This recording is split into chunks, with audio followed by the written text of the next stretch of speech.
this letter is just for you. My intention was to give you this letter when election was true.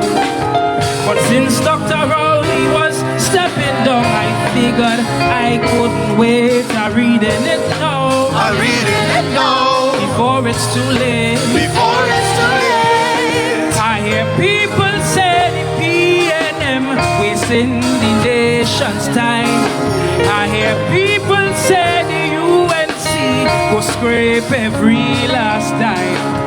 And some couldn't choose between bad and worse, so I had to write this plea for the next leader of this country.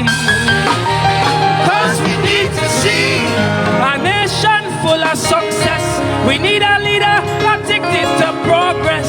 Someone who's not here for the money and always giving us transparency. A leader with a clear destination and a direction. That what we will see. Most respectfully, to whom this may be.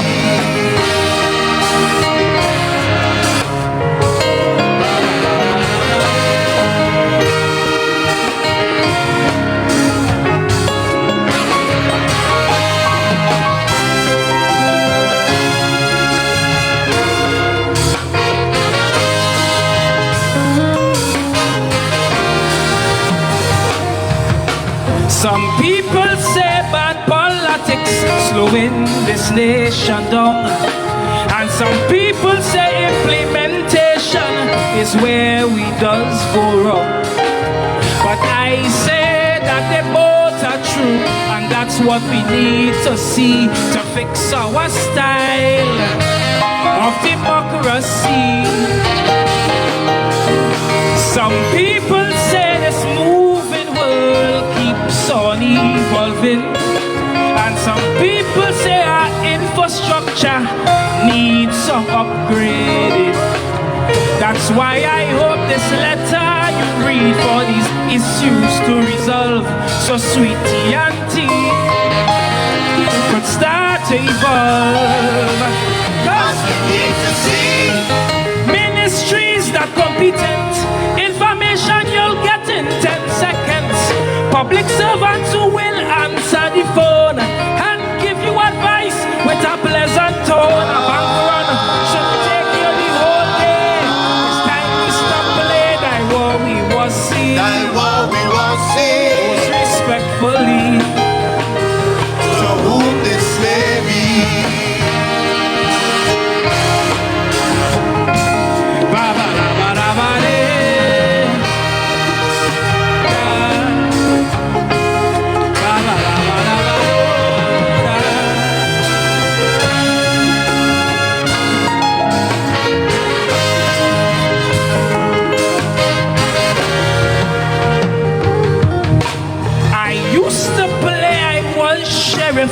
when I was a little boy, but when I see they arrested Earl, I'm glad my gun was just a toy. It reminds me there are few ways up and 1,000 ways to fall. That's not just for one, but that goes for all. Many leaders in this land put the guilty or innocent, and it's hard for the people to truly know, so they will judge your intent. So before you walk in that big office, take a look at your character and have a long chat with Almighty Father. 'Cause we need to see power without ego. Take a ride on the bus, let people know. Don't be too much on your high horse, but be confident whenever time calls. Careful how much your leaders put one pot. Them things have to stop. That's what we will see. That's what we will see. Most respectfully, to whom this may be. All right, good evening to everybody joining me on the live. Good evening to those of you, wherever you are in the world that you are coming on. I say thank you very much for being a part of this evening Constructive Talk. This evening, my guest will be Mr. Garry Grifith, former Commissioner of Police, former National Security Minister, former leader of NTA. And this evening, we're going to touch base with him, and we're going to be touching on standing ground laws, and we're also going to be touching on the Ministry of Homeland Security. Is it? All right. So that is what we're going to be dealing with this evening. So again, I want to say thank you to all of you taking the time out to be with me this evening on YouTube, on Facebook. You're watching me on your big screen TV home. Thank you very, very much. Thanks for taking the time to be with me today. All right. So let's play the ad. I'm going to play the ad, and then when I play the ad, I'm going to come back and I'm going to touch base with you guys. All right. So I'll play the ad for you this evening right here on Constructive Talk. Hi, I'm Pastor Google, inviting you to join me this Thursday at 8 p.m. as my guest would be Mr. Garry Grifith, former Commissioner of Police and former leader of NTA, as we look into the Stand Your Ground laws and the new ministry, Homeland Security. You can find me on Facebook, Constructive Talk, and on YouTube. Look forward to seeing you and hearing you. And remember, share the live. Right, so you just heard it for yourself. This evening we have none other than Mr. Garry Grifith, who is going to be with us. And I would have taken an opportunity to listen to the press conference, part of the press conference this evening. And in the press conference, the Prime Minister, Ms. Kamala Sasa, would have dealt with something with part of the Stand Your Ground laws. Where is she pulling some of her, where is she going to be using, what model would she be using for the Stand Your Ground laws? And she would have talked about Florida. So I want to play for you how Florida Stand Your Ground laws go. All right, so take a listen to this as we get ready to get Mr. Garry Grifith on the line in a short bit. So take a listen to Stand Your Ground laws and how it applies to Florida. And this is the model that Ms. Bisessa is planning to use going forward for Stand Your Ground laws.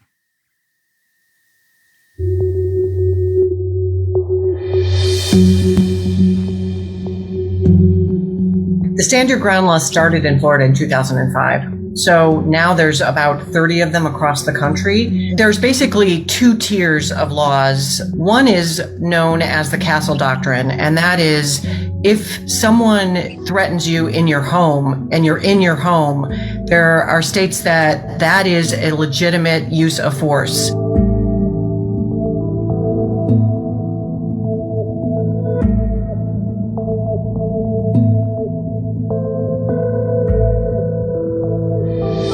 In the other states, these Stand Your Ground laws, typically, historically, to use self-defense, it has to be a last resort. So you do have a duty to retreat before you revert to some kind of deadly force.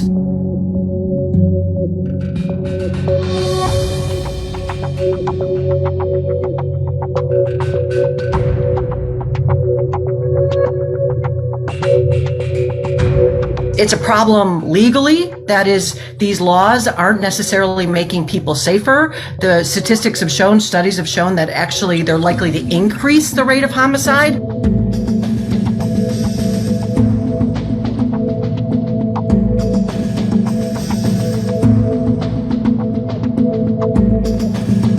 If all you did was make an honest mistake, I don't know if there's much you can do if you're ending up either dead or severely injured for life, except to hope that the criminal justice system sorts this out properly and holds the shooter accountable and creates a disincentive for this kind of vigilante justice. That's what the criminal laws are there, to make that balance between safety of the public and accountability. And arguably, these stand your ground laws have tipped the balance in the wrong direction.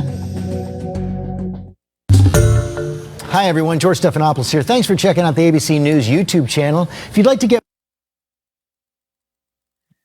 All right, so you just heard what the stand your ground laws in Florida, how it's going and how people are feeling about it.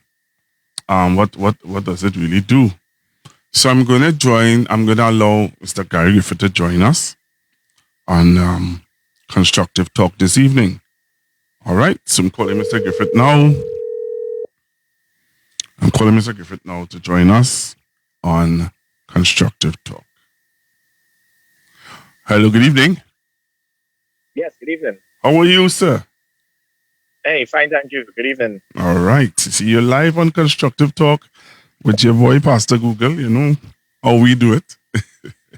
Yeah, definitely. Yeah, good man. Evening to you, to all of those tuned in. Yeah, man. We have a lot of persons that tune in from time to time. So when I told them that you were coming on, they were excited. People had questions that they wanted, but we sticking to the stand your ground laws and the Homeland Security Ministry that today we get to find out now. Minister Alexander is not in charge of. Is Mr. Wayne Sturge in charge of it? So we only find out that this evening. At the press conference. I don't know if you listened to the press conference. No, I didn't. I was actually playing football, trying to stay young. What went on? So what happened is that Ms. Bissessa would have told the press conference today that Minister Wayne Sturge is really in charge of Homeland Security and not Mr. Alexander. Mr. Alexander is in charge of police, army, air guard, and those kind of things. Coast Guard, fire, prison, that aspect of... So what's the name of that ministry then? I don't know. She didn't say. I think I'll be able to clarify some things here. Okay. What is that? You're going to clarify something for me? Hopefully I'll be able to clarify it. Yeah. How it was supposed to have been. Right. Because she's saying that... Wayne Sturge is supposed to be in charge of immigration and those things, which is Homeland Security. Correct. Well, yeah. You see, you're confused. They started bad. They start confusing me from the beginning. You know what I mean? But so if can I? Yeah, go ahead. Can I? Yeah. Okay. So what happened? Just pre-2010, I did immense research. And I was not yet the security advisor for the Prime Minister, but I was doing immense research because, for an election campaign, people need to have something new, dynamic, something out of the box, just like how Prime Minister Young spoke about an elite tactical team. He's going to change the thing for the Commissioner of Police for this election. So you got to have something dynamic. I did the research and I drafted and presented to her the Ministry of Justice, the Ministry of Home Affairs, and the Ministry of Defense. All three were categorized in a way that would have broken down the Ministry of National Security because the system that we had was totally outdated. There's no way that one person should have total responsibility as a minister in command of 20,000 personnel from prisons, fire, immigration, police, Coast Guard, immigrant, and all of that. So that is where we decided to say, look, let's have a Ministry of Justice. The Ministry of Justice would have taken the prisons. The Ministry of Justice would have dealt with recidivism, dealing with rehabilitation. So all of the things that we're speaking about now with deportees and so forth, that's supposed to come under the Ministry of Justice. So the Ministry of Justice involves trying to change someone away from a life of crime. So the first thing is, as it pertains to deportees, that is all supposed to be under the Ministry of Justice, dealing with the justice system, making sure that you could reduce recidivism, improve rehabilitation, not just in the prisons, but persons returning to our country. That is what the Ministry of Justice was about. The Ministry of Home Affairs, I drafted that in line with what we have in India, in what we have in Guyana, in what is in the United Kingdom. It's known as the Home Office. And I did the research looking at the Commonwealth. And that's why I came up with the Ministry of Home Affairs. Home Affairs is to deal specifically with internal law enforcement. That is hard targeting, deterrence, policing, fire, a rapid response, a high visibility, intelligence gathering. That is the Ministry of Home Affairs, dealing with the law enforcement of the country internally. Then you have the Ministry of Defense, which was categorized in a way to deal with border protection. That has to do with immigration. I ask, it is only in a banana republic we have customs that is under the Ministry of Finance, because several governments foolishly, prime minister after prime minister, foolishly continue to put customs under finance. Because why? Customs is an income generator. Total stupidity. So if Coast Guard start to seize hundreds of millions of alcohol, you're going to turn Coast Guard under the Ministry of Finance? No. Customs is an integral part of our defense. Customs must work hand in hand with immigration and with the Trinidad and Tobago Defense Force. So that is why I drafted the Ministry of Defense to deal with border protection. 95% of our illegal weapons come through our legal ports of entry. We have serious issues to deal with border protection. So that was what the Ministry of Defense was. The Ministry of Defense equates with the United States Homeland Security. So when I kept hearing that Minister Alexander is in charge of Homeland Security, I said, somebody didn't look at the documents that I sent. Homeland Security in the United States, because somebody tried to piggyback and say, hey, PM, the states have Homeland Security. Forget about Garry with Home Affairs. Let's put Homeland Security. No, Homeland Security, guess what it is? You do the research, it has to deal with the United States, dealing with terrorism, dealing with border protection. And so how could you call it Homeland Security when all the things with Homeland Security is really and truly under what Minister Wayne Sturge is doing, which is border protection? So Minister Sturge is really in charge of the Ministry of Defense. So our Ministry of Defense equates with the United States Homeland Security. Minister Alexander is supposed to be the Minister of Home Affairs, which has to do with law enforcement, similar to India, Guyana, and other countries in Commonwealth. Oh. So it was a misunderstanding then? Well, not really. If a prime minister wants to call it the Ministry of Triangles or the Ministry of Reducing Crime, it is the right of a prime minister. All that I was saying is that you have to look and understand the role and function of each of the three different ministries that I drafted. And when I drafted it, it was done with a specific purpose to ensure that we can deal with specific elements of our national security that it was collapsing constantly. And we had to break down into specific categories for specialization of ministers to deal with specific things. And because and it happened, and listen, this is no fault of the present ministers. There is no fault of the present prime minister. If people don't read and understand, the Ministry of Justice, when I drafted it for 5 years, Minister Volney and Chrislyn Moore, they did nothing. If you ask, what did you contribute towards the Ministry of Justice? They didn't look and read what I drafted. A Minister of Justice is supposed to be living in the prison, dealing with looking at all the problems in the prison, improving recidivism, dealing with rehabilitation, finding avenues to find out why it is that someone could be in remand for 10 years for a maximum sentence of a crime that he committed that is 5 years, trying to find avenues to be able to beat this thing. We keep hearing we need to bring back hanging. Hanging never ended. We need to find an avenue under the Ministry of Justice to state, look, if the true Pratt and Morgan, it is 5 years, it means that as soon as the person is convicted, we have to make sure that within 18 months, his appeal is completed, and within another 18 months, the Privy Council ends it. So that within 4 years, he would have lost all of his options to allow him for us to go ahead and hang him if it is that he has exhausted all of his appeals. That is what the Ministry of Justice is about.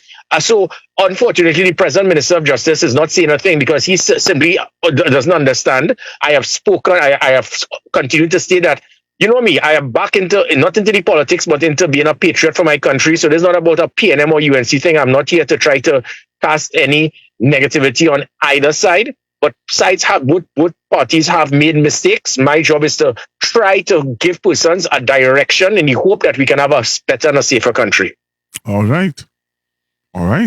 And I hope again, if you're now joining me, I have on the line this evening, Mr. Garry Grifith, former Minister of National Security, former Commissioner of Police. I find out too much former and former leader of the NTA. Too much former.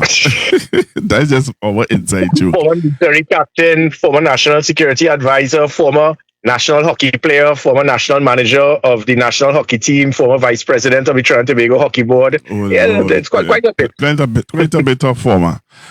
So you have given, and those of you listening, Mr. Griffith has given a clear and a very clear outline of how the ministry is supposed to operate. Now, when we listen to what we're hearing is somewhat totally different to what he is saying. All right. I heard a reporter today ask Mr. Alexander, all right, Roger Alexander, about the prisons. And he said he asked him about moving the prison from Frederick Street, and if there's another place that he can move it to and put it because it's an eyesore. And he fumbled a little bit, He said, yeah, it's an eyesore, and yeah, they have plans to move it. They had plans to move that since in 2015.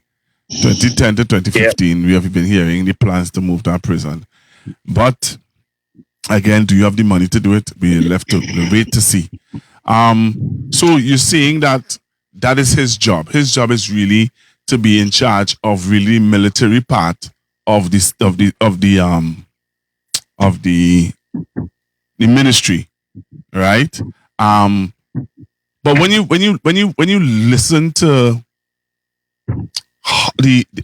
somehow, to me, I am not hearing what like how you are telling us that indirectly or directly what is the responsibility of the minister. Some of the other, when I listen, I maybe I could be wrong because he's a new man on the job, and he. But if you have a policy, this is my thing, eh? If I am a part of a government, so let's say I'm a part of NTA government, Garry Grifith has a policy on how he sees or how he know that the Ministry of Homeland Security or Home Affairs or whatever is supposed to operate.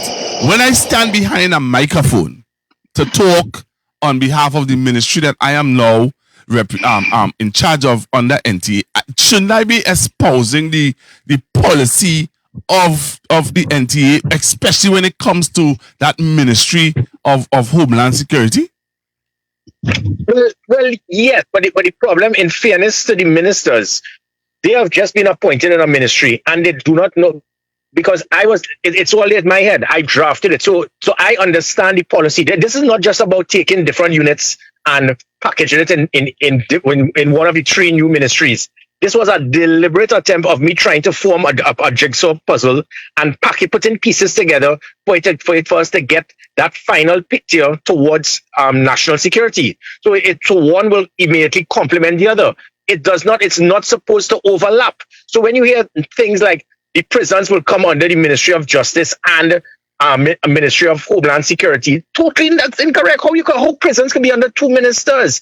Prisons has nothing to do with Home Affairs. Prisons should have nothing. Once you have a Ministry of Justice, that is the reason why the Ministry of Justice was formed, to deal wholly and specifically to fix the problems we have in the prison service. You have and to allow the Minister of Home Affairs to deal with specifically the aspect of law enforcement, hard targeting, deterrent, raising public confidence and trust in the police service, utilizing the technology, liaising with our international allies to get the type of units, equipment that is available for our law enforcement to be second to none, improve the training, improve the standard of our police officers, the same thing with the fire officers, same thing with the SSA, in better aspects for intelligence gathering. When you speak about that, you're speaking about over 10,000 odd personnel in that ministry. Why would you take your former Ministry of Justice and you're still saying that let's put the prisons to be part of the ministry that Minister Alexander is under? Then you're duplicating effort. But the reason, I continue to tell everyone, I told Prime Minister Rowley I was a phone call away. I remember in 2020, I was the poster boy for the PNM. They said basically we didn't perform well, but we gave you all Garry Grifith. I never thought I would be a centerfold. I remember centerfolds in all of these different magazines, but I was a centerfold in the PNM manifesto. And I was willing to assist him to state, let me explain what could be done based on the problems that have been taking place in the police service. He basically told me where to get off, and maybe that was part of the political price he has now paid. I have now told this Prime Minister the same thing. I don't need a job. I don't need a salary. You know, sometimes, Pastor, a lot of people that are callers, because of their limited ability to debate, the first thing they will come, oh God, you're looking for a work. I don't need a work, people. I don't need a job. I have served my country and served it well. I can go anywhere in this country and be respected and have people thanking me for what I have done. So all I need is if it is you need, I can give you the opportunity of free advice to show you why and how did I draft those three ministries and how each is supposed to complement each other, not overlap over each other. And I think that is what they need. And I think you should make that available also to the media, certain sections of the media. You hear me? Hello? No, I'm losing it. I'm not hearing you. Yeah, you hear me now? Yeah, hearing you now, yeah. All right. What I'm saying is that I think that is where you need to make that document available to the media, so that certain sections of I can't. That is a document that was given to Kamala Prasad Bisesa as the political leader of the UNC prior to the 2010 general election. I made several amendments when I was Minister of National Security, and that's why initially when people started seeing things such as the National Security Special Operation Group and all of those things, because those are things that I drafted as the Minister of National Security in 2013, 2014. Right. So those are things that I would have given to the Prime Minister. So she now has ownership. So I can't take the draft of things that I would have submitted to her and forward it to the public. What I can do though is explain to the public the concept, because people have criticized this present government for the formation of these ministries. And me as selfish and as I could be, I will defend it because I drafted it and I know the value of putting these three ministries like that. Listening to the Prime Minister once stating that all you need to be a good Minister of National Security is common sense and a level head. Total madness. You must have some degree, apart from management skill, to understand how it is to be able to conceptualize the concept of a Ministry of National Security. And I do know, I was a Minister of National Security, having to be in command of, as I said, 20,000 persons from several different units of the protective services and the Defense Force. It is not feasible. The Trinidad and Tobago Defense Force has been so underutilized for the last 35 years. Since 1990, we still have the Defense Force in camp waiting for a call-up. I remember during the Black Lives Matter, when there were 35 different places where they were blocking roads and burning tires all over. The Defense Force stayed in camp and said they're on standby. I said, what are you on standby for? And the police had to deal with all of these things. So the Ministry of Justice was formed in a specific purpose to try to make sure that the 5,000 members of the Defense Force are not just in camp playing football within the Pro League and waiting for another attempted coup. There's so much they can and should and want to do. And that is the formation of the Ministry of Defense, getting a minister to understand the Trinidad and Tobago Defense Force and being able to say, look, this. And again, when I drafted it, it was expected and hoped that a previous chief of defense staff, someone who has military experience, will understand, because there's so many. We can lift the age of retirement. I don't know if you know that the age of retirement for the Defense Force, the majority of persons in the Defense Force in here, you retire at 45 and 47. That is almost half of your working life. And then when you leave there, where you have to look what options you have out there, look to be a security guard, where other countries you can stay there until your mid-50s, probably even 60. So there's so many things that Ministry of Defense was drafted for. But the poor minister, he does not know. And unless he speaks to me for me to understand and explain to him, unless Minister Alexander, they will just, all they will get is these are the units under my command, and let me talk to them and say we're going to reduce crime. There's a comprehensive document that I did to try to make all of these three ministries work together, and it can work. So before people criticize it, don't knock it until people understand the value, and you can see the returns if it is that it is utilized in an effective manner. Wow, but then they need to give you the job. They need to give you a chance to do some sort of what do you call it? There's a word I'm looking for. They need to give you, it's for you to do some kind of training or something, because at the end of the day, it's not sounding as though they understand the way the ministry operates or the mechanism of how things are supposed to work within the ministry. Clearly, when we listen to them, we are not hearing that coming forward. What we're hearing coming forward, basically, to me, what we're hearing coming forward is, well, the same old. I'm not even going to explain that. It's the same old. Yeah. All they do is just separate. All they did was just separate the ministries, so they give a man a work. It appears to people as though a man just get a work.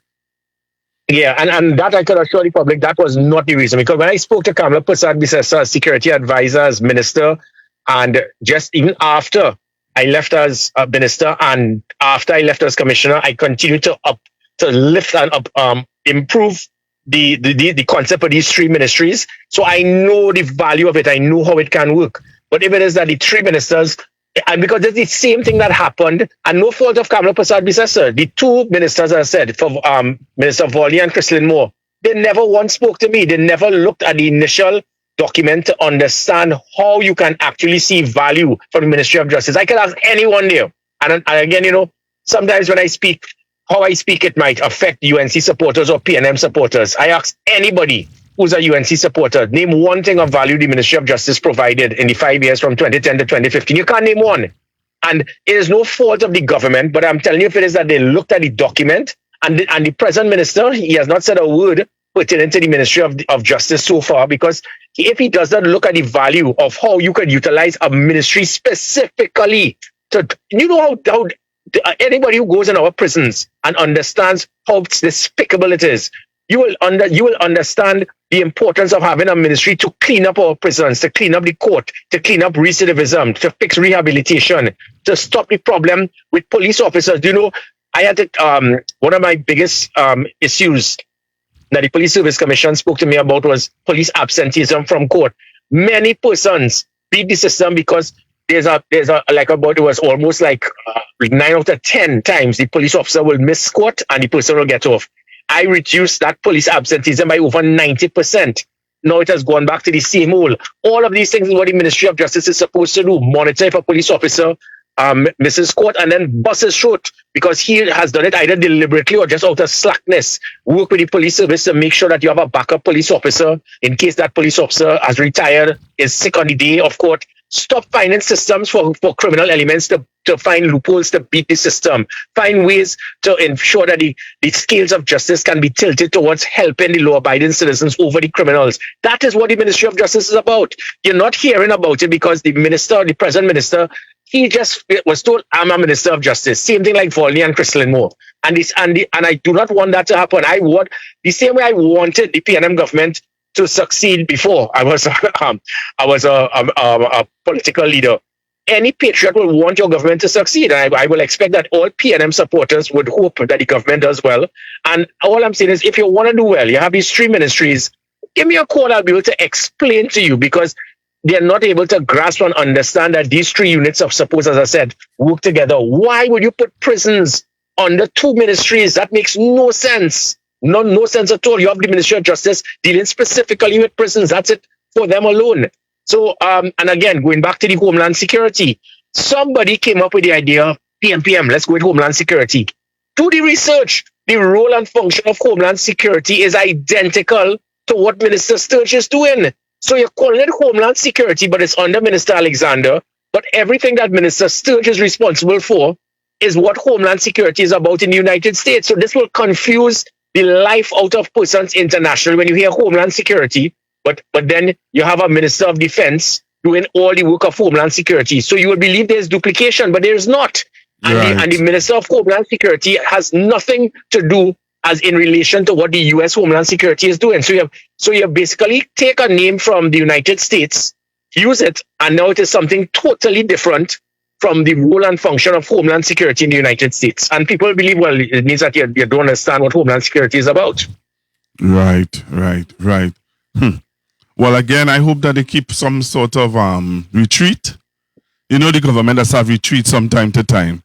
So I hope that they do have a retreat. And in the retreat, they would somewhat invite you to do some presentation on the difference in the ministries and the requirements of the minister, the job scope of the minister. And and my thing is, it's a policy. It's a policy that you're coming with. So when you come with the policy, your permanent secretary will then understand, well, this is my role and function. This is what we want to achieve. Correct. This is what we want to achieve. Tell us how we go about achieving these things. Could you give us different pillars? And as we move along doing these different pillars and fulfilling these different pillars, we come to the public, we come to the country, and we say, well, okay, pillar number 1 is how we go about dealing with reforming the prisons, and what. Pillar number 2 is how we go about dealing with reforming the police service, getting people fully equipped, fully aware, fully responsible to deal with the community. First community, the way we customer service, and all the things that you were trying to do in reforming the police service and getting them more palatable and more respected and loved by the community and the country. Those things, and somehow or the other, when you listen to the press conference, Mr. Griffith, you're just feeling as if it's just people who just coming with the same old, telling you, well, okay, this is what we're gonna do. Yeah, we'll die how I go, and I bring back I bring firemen who was on reserve. I give them a work. Well, I'm looking at moving them fellas and them who is SRP. We're gonna make them permanent. We're gonna make them permanent police officers. Those kind of things. Those are what do you call that? That is just like standard operational procedure. And that is the difference. That is not what the country wants to see is transformation. What is required to be transform the police service. So what they are speaking about, and again, it basically is it entails the day-to-day running of the police service, and those are things that are good and it should be done. But if you want to transform the police service, you need to look at all the different things. I mean, and it took me, as I said, 18 months to transform that police service. So when people speak about the failure of the police service, let us not knock the police service. This was the same police officers, the majority of those same 7,000 who are here now, with public trust being 8%. It was 59% just 3 years ago. And this is not about Garry Grifith. These are the same police officers. But if it is that you don't do certain things to lift morale, to make them motivated, to ensure public confidence can be improved, you put systems to discipline officers. Now you're going back. Almost every citizen has gone back to the system now, where you go in a roadblock. What's your driver's permit? What is that phone doing there? What's your name? And you know why? Because there's no 482, Garry. Because as soon as you get on like that, I would have about 20 of them line up on my office. And when the word went around, every police officer realized, look, you see me, I could end up in the commissioner office tomorrow. Let me behave myself. Good afternoon, sir. Can I see your driver's permit, please? And those are the things that cause a transformation. Simple things like that. So you put systems to measure performance, make people accountable, you measure their performance, and you have proper leadership. It can cause the transformation of the police service through the Ministry of Home Affairs, transformation of the prison service through the Ministry of Justice, transformation of the defense force to make them useful. How could I will feel? I was a soldier for 17 years, and I had a degree of pride because, I went to Sandhurst, I went to the best military academy in the world, but then what the pride I got wasn't that. The pride I got was being able to serve my country during the coup, and every citizen felt good about having a defense force. I want all of our soldiers, sailors, airmen to have the same feeling. They're not getting that feeling because they're in camp for the last 35 years.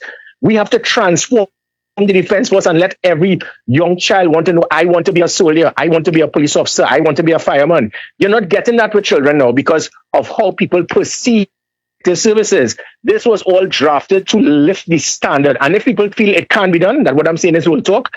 I received the police service with public trust at 14%. I left the police service with public trust at 59%. And now it is 8%. So from the highest in all arms of the public service, it is now the lowest. So before people say it cannot be done, it can be done. But by me being able to assist in drafting the 3 ministries and splitting Ministry of National Security, it can make it easier for these arms of the protective services to be totally transformed if it is that we utilize the policies properly in all of these different ministries. Okay, I hear you. I hear you loud and clear. And I think that for me, personally, I think that we need to, I think they need to pull you in ASAP. They need to pull you in ASAP and do some sort of workshop some sort of something so that we can really get a true feel of what the ministry is supposed to really be about. All right? Well, Pastor, the unfortunate thing about this, sir, is that we continue to politicize. We continue to politicize national security. It has always been the problem where the majority, if it is that you don't have the party card, we don't want your help. And that is what has always destroyed our country. I mean, and before people decide to go anti-Garry, it happened with the PNM. The Prime Minister and I had a fallout, and so what? We have a difference of opinion. I said, I am willing to help. And then you jump up and say, I don't want your help. I don't need you. And then what you do? You decided to appoint the worst commissioner the country ever had in Ola Christopher. And then after, you have a minister who sorry, PNM supporters, I love you, but undoubtedly the worst minister in the history of Trinidad and Tobago was Fitzgerald Hines. You were told that for 3 years, and instead of you decided to double down. The more you want me to get rid of Hines, the more going to keep him there. And the man made mistake after mistake, blunder after blunder. And if you recall, his boast was foolishly stated his greatest achievement was to remove Garry Grifith. So your greatest achievement was to remove somebody that 79% of the country that was supporting. Your greatest achievement was to remove somebody that put crime as number 4 and put police service in public trust at 59%. So we have always had this problem with politicians politicizing national security based on the party card the person has. So Garry does not have a ketchup or mustard party card, so he will always be seen as, well, we don't want you until you have our party card. And who suffers? It's the country. Do you think that they would call you in? You feel that they would call you in? You think after this live, after this live, I feel they will call you? I doubt it. But again, as I said, I don't need a job. I'm not looking for one. All I'm willing to do is to give free advice. I'm seeing the hiccups that can and are taking place because the ministers who hold the post, I hold them in high regard, all 3 of them. I believe they can do the job, but they need to be guided to understand how it is that I drafted and got and was able to package the 3 ministries to be able to have 3 of them work in tandem with each other, but not overlap. To have prisons in 2 ministries, and then you're calling Homeland Security, which is a US term that is really the Ministry of Defense. And then, I mean, you're just confusing the life out of everything. I pleaded with the Prime Minister. I said, customs must come under the Ministry of Defense. Only fools will put customs under the Ministry of Finance because customs does make money. British people thinking customs must work in tandem with immigrations. Customs is a critical arm of our defense, of our border security. It is. And you know, somebody would have whispered to the Prime Minister, boy, don't study Garry, let's keep it in finance because we make millions in customs. Let all these things that the customs sees, let it go to the finance. But customs, when you have customs, the interceptors, the border protection, the airports, the ports, as 95% of our illegal weapons come through our legitimate ports of entry. Over 10 containers go missing annually. When I say go missing, they disappear because that one night you have that one rogue police officer, that one rogue customs officer, that one rogue immigration officer, that one rogue stevedore, that one rogue security guard at the gate. One container could have 5,000 firearms, which is equivalent to what the police will seize for about 10 years. That is how critical it is for us to have that Ministry of Defense to lock down our borders. The United Kingdom, it is an island. And the reason why people do not get firearms is because no criminal has a firearm. We are supposed to do the same, but it is easier to get an illegal firearm than to get a doubles on a Saturday morning in Port of Spain. It has to change. And if it is we don't put a lockdown of our borders through the Ministry of Defense, we are going to spin top in mud. So again, all I can do is talk, all I can do is offer, give free advice if they don't want it because Garry doesn't have the party card. Well, so be it. Garry is not political, and I have no political affiliation to any party. Garry Grifith is now the one party card I have is the one with the Trinidad and Tobago flag on it. Right. I hear you. While you're on the party card thing, Anna, I really wasn't going to ask you, but seeing that you threw it in the mix, is NTA going to have a leadership position? There's a vacancy. Are they going to have like a voting for a new leadership or something like that? Well, I would expect so, but I cannot speak on behalf of the NTA. I'm no longer the political leader. I'm actually no longer a member. I have decided to turn back my resources and my effort and time towards dealing with security. So I wish the NTA well. My personal view is what I have seen. Listen, Pastor, I walked the length and breadth of Trinidad during that election campaign. I walked more than any other candidate because I worked with my 16 other candidates from Diego Martin to Arima, from Point Fortin all the way to Chagonas, with all these candidates. Throughout that whole period, not one person abused, criticized, cursed, nothing. I got all the love, I got all the admiration, I got all the hugs, I got all the children. And guess what? At the end of it, they say, listen, boss, if we love you, we believe in you, but if it is we vote for you, it will cause the UNC to win. So I have to stay and vote for the PNM. Or, bless Garry, we love you, but hey, we want to get rid of the PNM badly. And if we vote for you, the votes will split like what happened in 2007 with the COP. And that is what happened. So that is how the third parties are. I am not here to criticize third parties, but I have seen it. It is no longer feasible. It is similar to the United States. You're a Republican or a Democrat. This third party thing it doesn't work.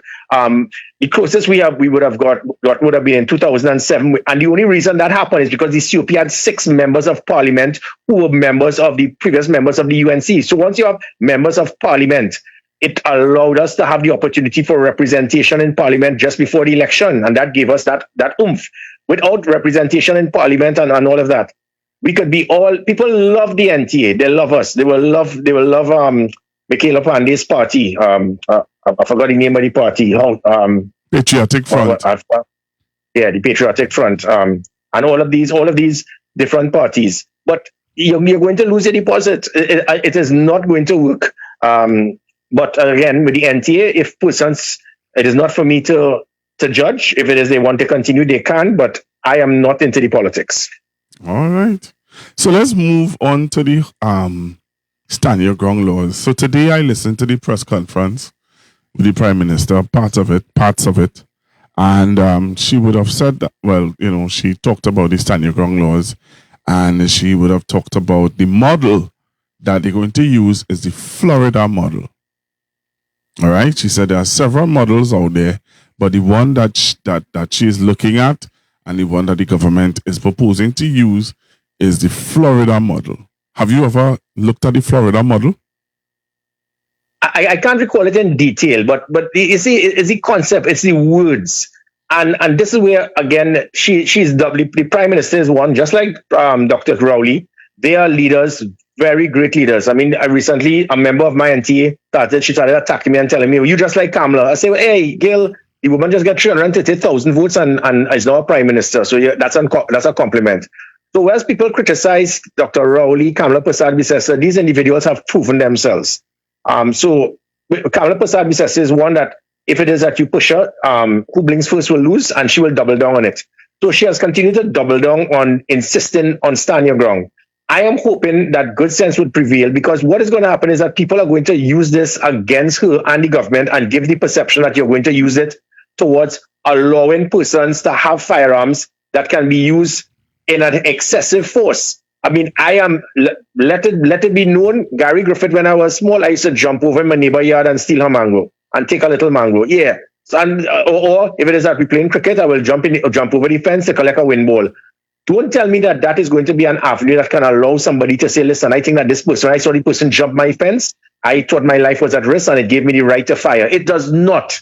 That is wrong. So those are the things I'm hoping that she has a very qualified Attorney General, and it is hoped that the how this is drafted is not going to do more harm than good, because there are certain things you cannot and should not do. Because the stand your ground, you don't have to use the word stand your ground. I agree with her comprehensively to the point that we have serious issues where the scales of justice have been tilted towards the criminals more than the law-abiding citizens. And I'll give you an example. If somebody kicks down your door, breaks into your home, and is running up you with a cutlass or something, and you shoot that person, you could very well be charged for manslaughter, because they say, well, maybe it is that you didn't. Who's to say the man was going to kill you? That is madness. You've kicked my door and break into my home. I have a right to riddle you like a strainer because you went out of your way, and I do not know how far you will reach. So those are the things that make it that we have to lift it. But in the same manner, it must not reach to the level that, as I said, you see somebody jump in your yard, you decide to shoot him.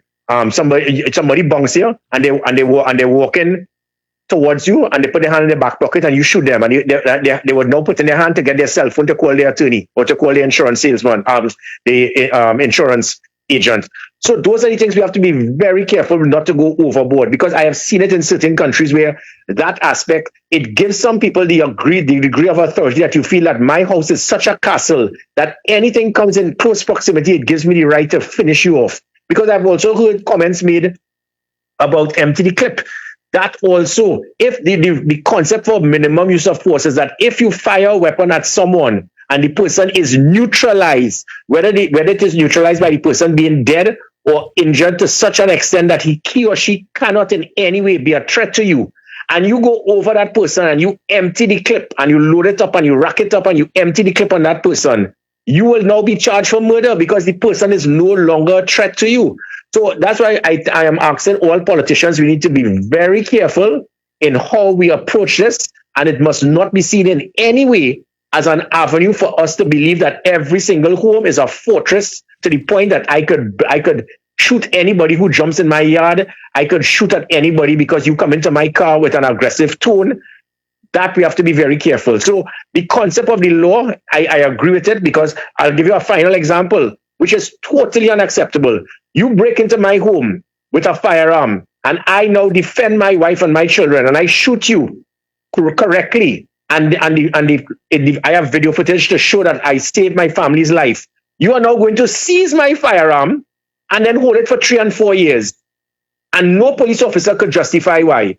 The ballistic testing, that is done within 24 hours. But you take the man gun and you keep it for several years stored, and then the person who the man shot to save his family from being killed has gang members who will now target the same person. Those are the things that we must look at on the legislation changes. Those are the things that I keep asking the Minister of Justice that he must look at. And those are the things that we need to improve. We need to improve the standard where we have systems. You talk about stand your ground. We need to look at the colonial laws that we presently have. 2 young boys lying on a street could be charged by police for loitering. That is madness. This is not the 1930s. So because you see 2 boys lying, they say, that's 2 black boys, all in trouble. That is loitering charge. You don't do it. But we have held colonial laws that have stifled our society to give certain police officers the perception that I can be arrogant, I could be obnoxious, I could speak to people how I want. You cannot do that. You go to New York, you could buff a police officer all you want, But you listen to what the police officer tells you. In this country, there are laws that if you shout at a police officer and you abuse a police officer, he could arrest you. That is madness. A police officer does not have more rights than you. So all of these things is what should be done under the Ministry of Justice. This should be the focus instead of the stand your ground. And it is hopefully that there will be persons that have that degree of national security training to be able to guide this new government in going in the right direction. I want to play for you what stand your ground laws sound like in Florida, wherever you want to take the model from. All right? Take a listen to this. Sure. Take a listen.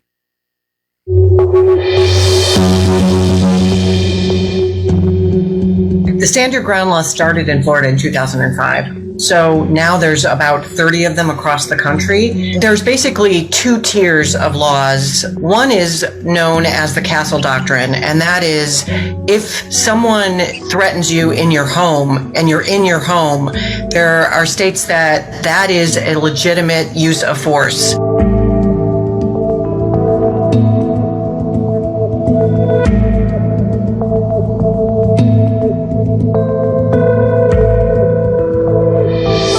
In the other states, these stand your ground laws, typically, historically, to use self-defense, it has to be a last resort. So you do have a duty to retreat before you revert to some kind of deadly force.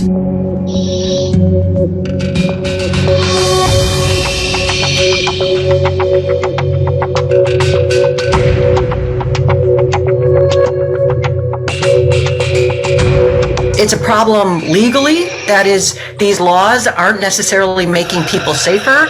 The statistics have shown, studies have shown that actually they're likely to increase the rate of homicide.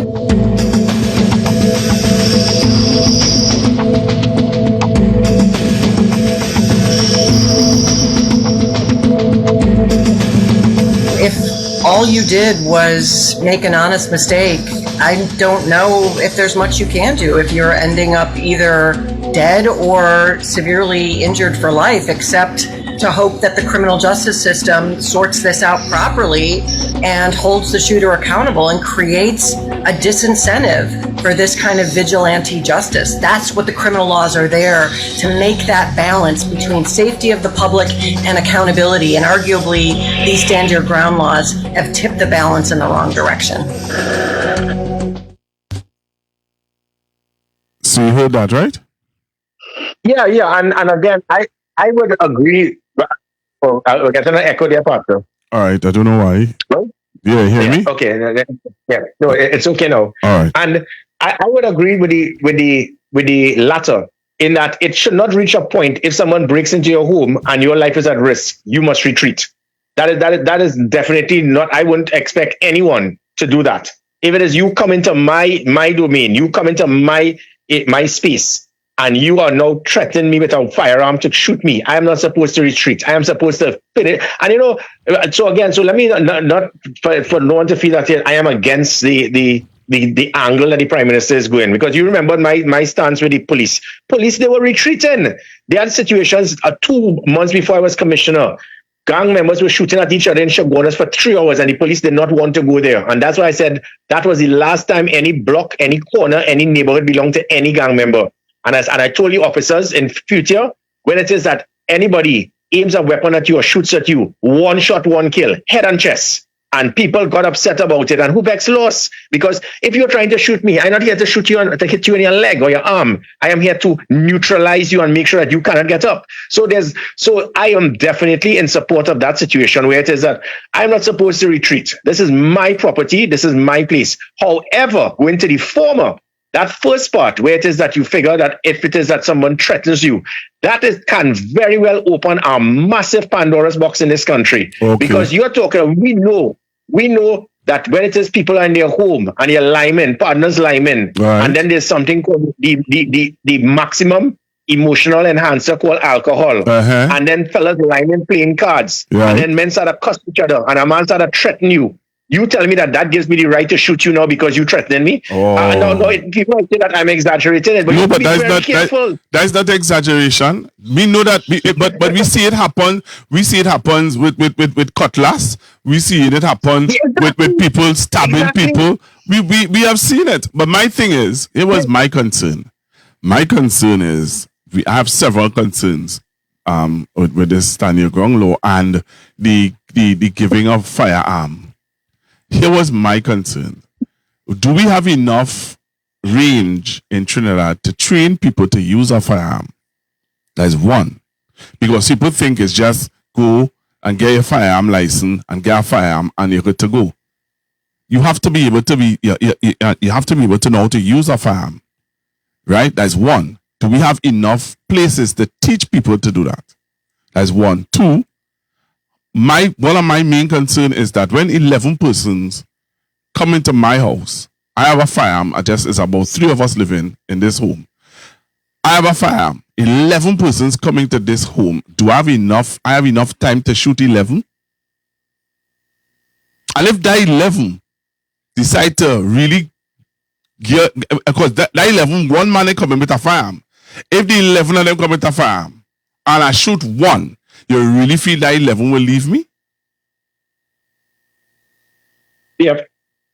So we have some disparities there that while I hear people and I understand the concern and I understand everybody and people are looking forward. The way you hear the Prime Minister spoke today, it's like there is this joy and this glee in giving people a firearm, and she went into what we will do all the necessary checks, all the psychiatric tests and the whatever. I heard you said on a platform, Mr. Griffith, correct me if I'm wrong. You said on a platform that if I want a firearm, they come into my wife, to ask my wife if I am psychologically good and if I'm violent to her and how is my behavioral patterns to be able to get a firearm. But if my wife want a firearm, they're not coming to me. Am I right or am I wrong? Yeah, but I think we changed that because the initial document had that. It was something it was an old time thing where the focus was that if it is that the wife wanted a firearm, you didn't ask the husband for his permission. But as Commissioner of Police, I did make the request. I did recommend that we change that. But there's a bigger picture to this. Tell me the concept. The concept of the Prime Minister, and again, the Prime Minister shows that she's an excellent politician. One of the many things that probably people enjoyed when they saw with Garry Grifith was me making it more accessible for persons to get firearms.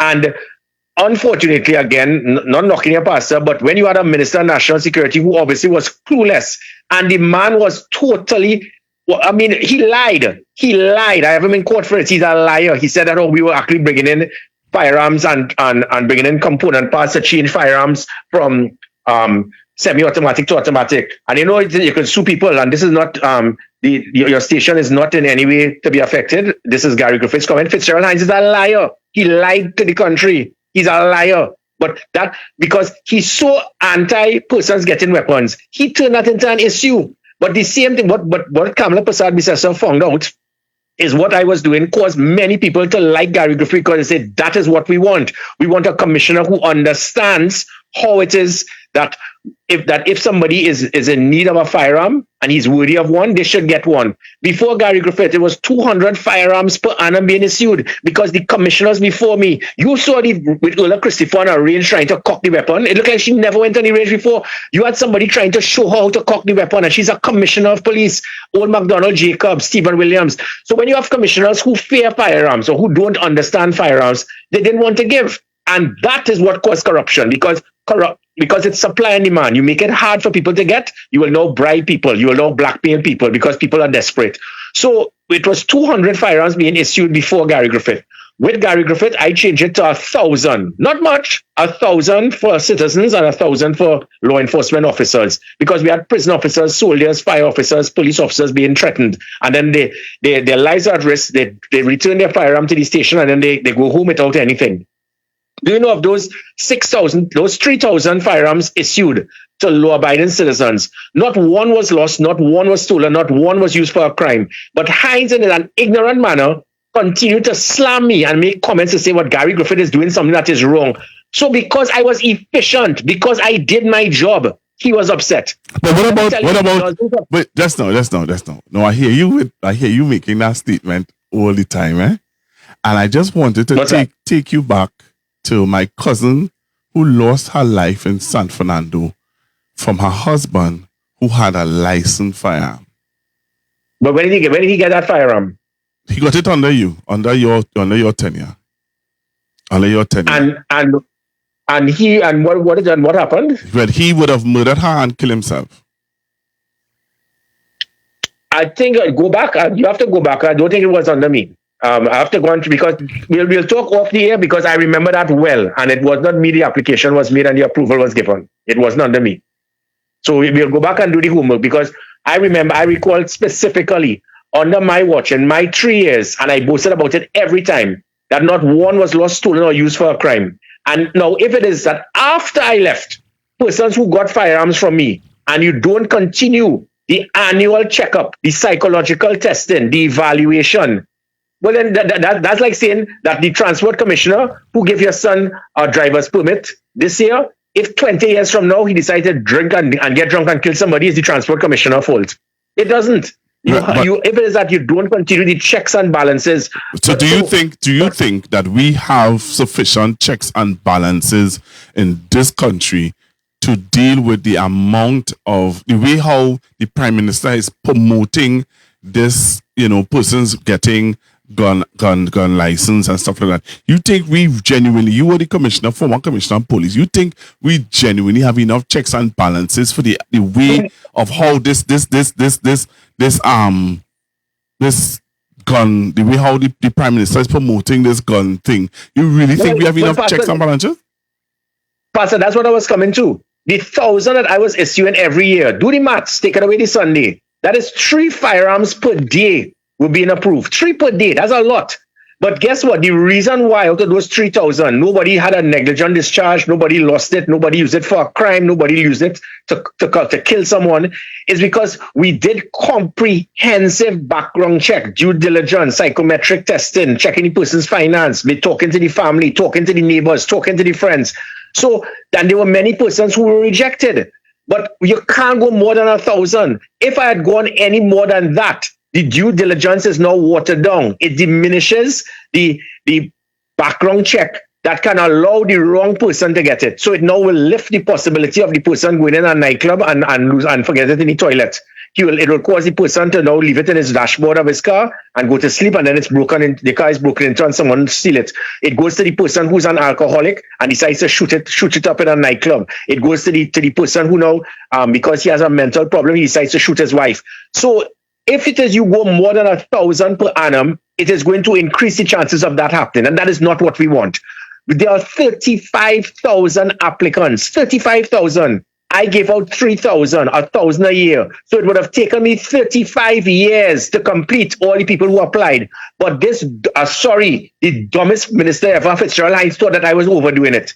But the Stephen Williams one, the 200 per annum, you know what that would have meant? It would at 200 per annum, it would have taken 175 years for the 35,000 persons to get their firearms. And he was comfortable with that. I brought it down. I brought it down to 35 years. But if Kamala Persad-Bissessar, the Prime Minister, is now telling people, go and apply, right, you could now turn that 35,000 to 100,000. And now you can give people a false sense to believe that it is easy to get a firearm. And it should not be, because I am there. I have more experience to understand the issue of firearms than anyone else. Stephen Williams and Ulla Christopher and Jacob and the rest of them never took all their job was because of laziness. Nobody getting a gun because the PNM don't like to give gun to civilians, so I ain't getting them none.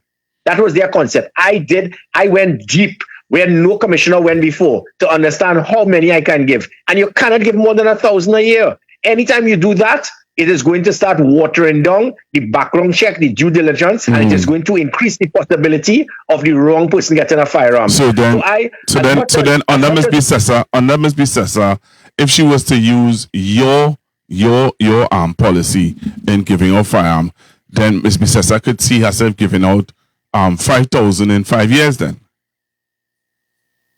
And 5,000 for law enforcement officials, because the police officers, the fire officers, the prison officers, these persons' lives are at risk and they are highly trained in knowing how to use a firearm. So it is easier to give them firearms. So every single soldier, sailor, prison officer, customs, immigration, especially those who are involved in operations and so forth, that they should have, that should be automatic.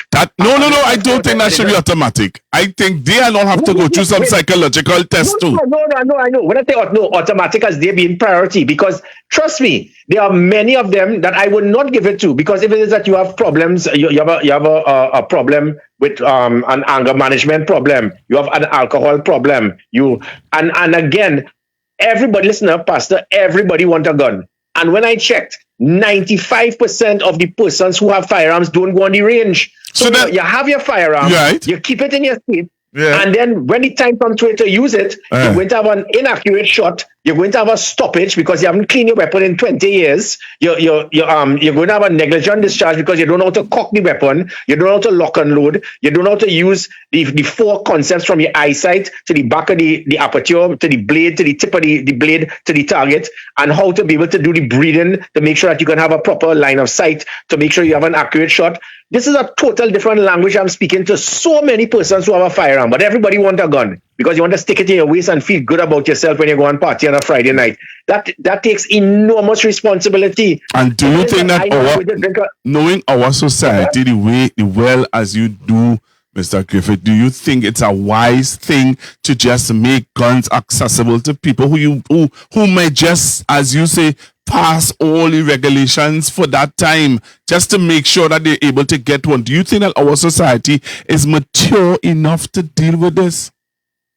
We are mature enough to keep the standard no more than, as I said, 1,000 for civilians, 1,000 for law enforcement per annum. Anytime we go over that, we are going to start watering down the threshold. And I will insist to this government, it is not just about giving gun like if you're giving out doubles. You have to ensure that the individuals must go on a range at least once a year. They must be able, and this is why I put the FUL card with the chip. And McDonald Jacob foolishly decided to remove it. That chip with the FUL card was to ensure that we could show that the person went on a range and he did his annual test. He cleared his weapon. He was able to strip the weapon. He was able to shoot. He was able to understand how to clean your weapon, how to have an accurate shot. If you don't do that and you fire a weapon at someone and you fire inaccurately, you can shoot the wrong person. Okay. And that's all of these are the dangers as it pertains to a firearm. I would recommend to her, there's another element. Again, we have been totally bypassed. There's a Nicole Garry Grifith and several others have pushed this for years about pepper spray. It is not that everybody must have a gun, but most, especially females, you know how many hundreds of lives have been saved all over the world, thousands, by pepper spray. Pepper spray is an avenue that can cause that person. All you need is an avenue of escape, an avenue to get out. Unfortunately, the PNM government, their concept was, well, the criminals might get pepper spray. Dumb! I would prefer a criminal to have pepper spray than a gun. Let pepper spray me and take my wallet. Instead of shooting me and taking my wallet. But that was the PNM's logic. For 10 years, they sat down and refused to allow persons to have pepper spray. They sat down and they spun and spun and spun. This is something that could be done in a day, and they did not do it.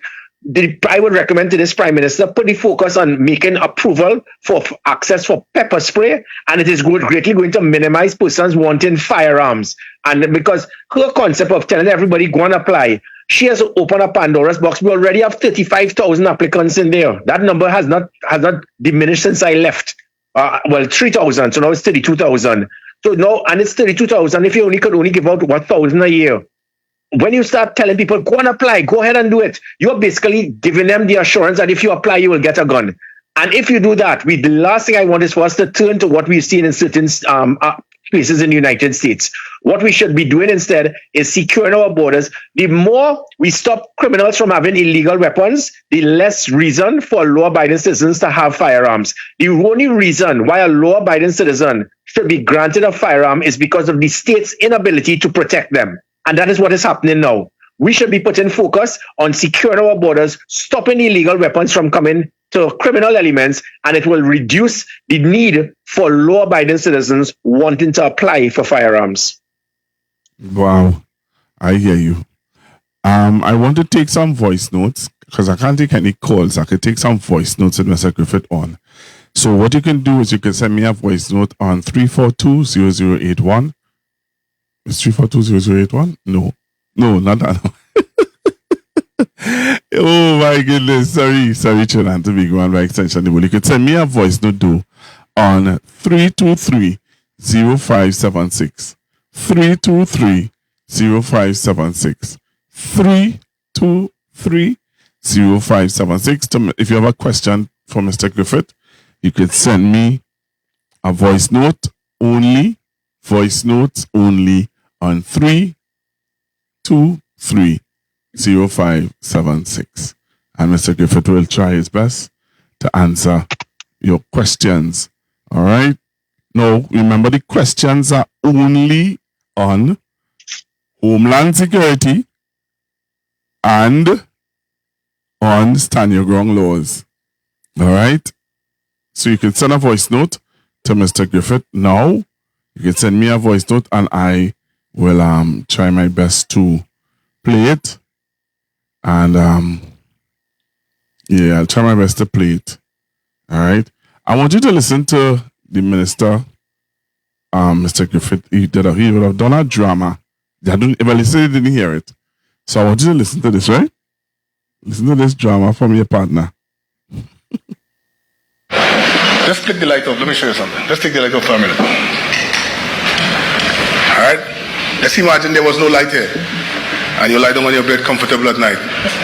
Your family among you, your children, as the case may be, the elderly, and somebody's, you hear, bram! And next thing you know, your door's kicking. And people, you're scrambling out and so, who's that, because you're unsent. And then somebody roots you up the top of your bed, sometimes by your hair, by your legs. Say, lie down on the ground. Where the money? Where's the jewelry? And they're asking questions. The woman will be screaming, many a time screaming. And then sometimes they look for the youngest one, or maybe the oldest one, and take her away from everybody else. And you hear to sexually assault your family. And then they walk away, leaving you sometimes bloody, leaving your family dead. They walk out, they jump in a vehicle, and they go on. Sometimes all 8 of them. And that's stand your ground. You might be able to see them long before. And the result should be different. You hear the drama? Yes, yeah. The man take off all the lights, The man take off all the lights and give it the raw drama of how it may go down. But my question is, and I asked you a while ago, 3 of us living in this house, 11 persons coming in this house with firearm. 11 persons coming with firearm, or let's say I might be exaggerating with 11. Let's say 4 of them have firearm. I have 1. How you think it will fare, Mr. Griffith? And wait, let me add to that. Because you would have drawn some examples of people not going on the range regularly, people not doing what they're supposed to do. So it may end up being where I can end up shooting a family member also by accident. I listen to you, Mr. Correct. Griffith. Well, as it pertains to my family, myself, my wife, and my son, we're all marksmen. If it is that 4 people come into our house, and just one of us home, I could assure you that'll be 4 dead bodies. Because they are very accurate shooters and they know exactly, and all of this has to do with training. There's something called cover from view and cover from fire. Some people, you're watching in movies, you see somebody hiding behind a couch, and they actually believe that could stop them from a shot. It will penetrate through a couch, behind a cardboard box and stuff like that. And then there's cover from fire, where you go by a wall or whatever, and especially if it's not a 7.62 round. So all of these things, it requires training for you to understand cover from view, cover from fire, being able to know how it is that you're supposed to position yourself to get an accurate shot. But there's another avenue here. When we open this Pandora's box, and I am home and I am sleeping, and then I see a shadow coming across in my house, my room, and I automatically draw my firearm and I start to let go shots because this is my castle doctrine. I have to stand my ground because I have seen a shadow walking in my room, and bam, it is my son now was walking in my room to go and get a pair of shoes or sneakers borrowed. What will you say when you get up in the morning? How would you feel? All of these things can happen. It happens in other countries.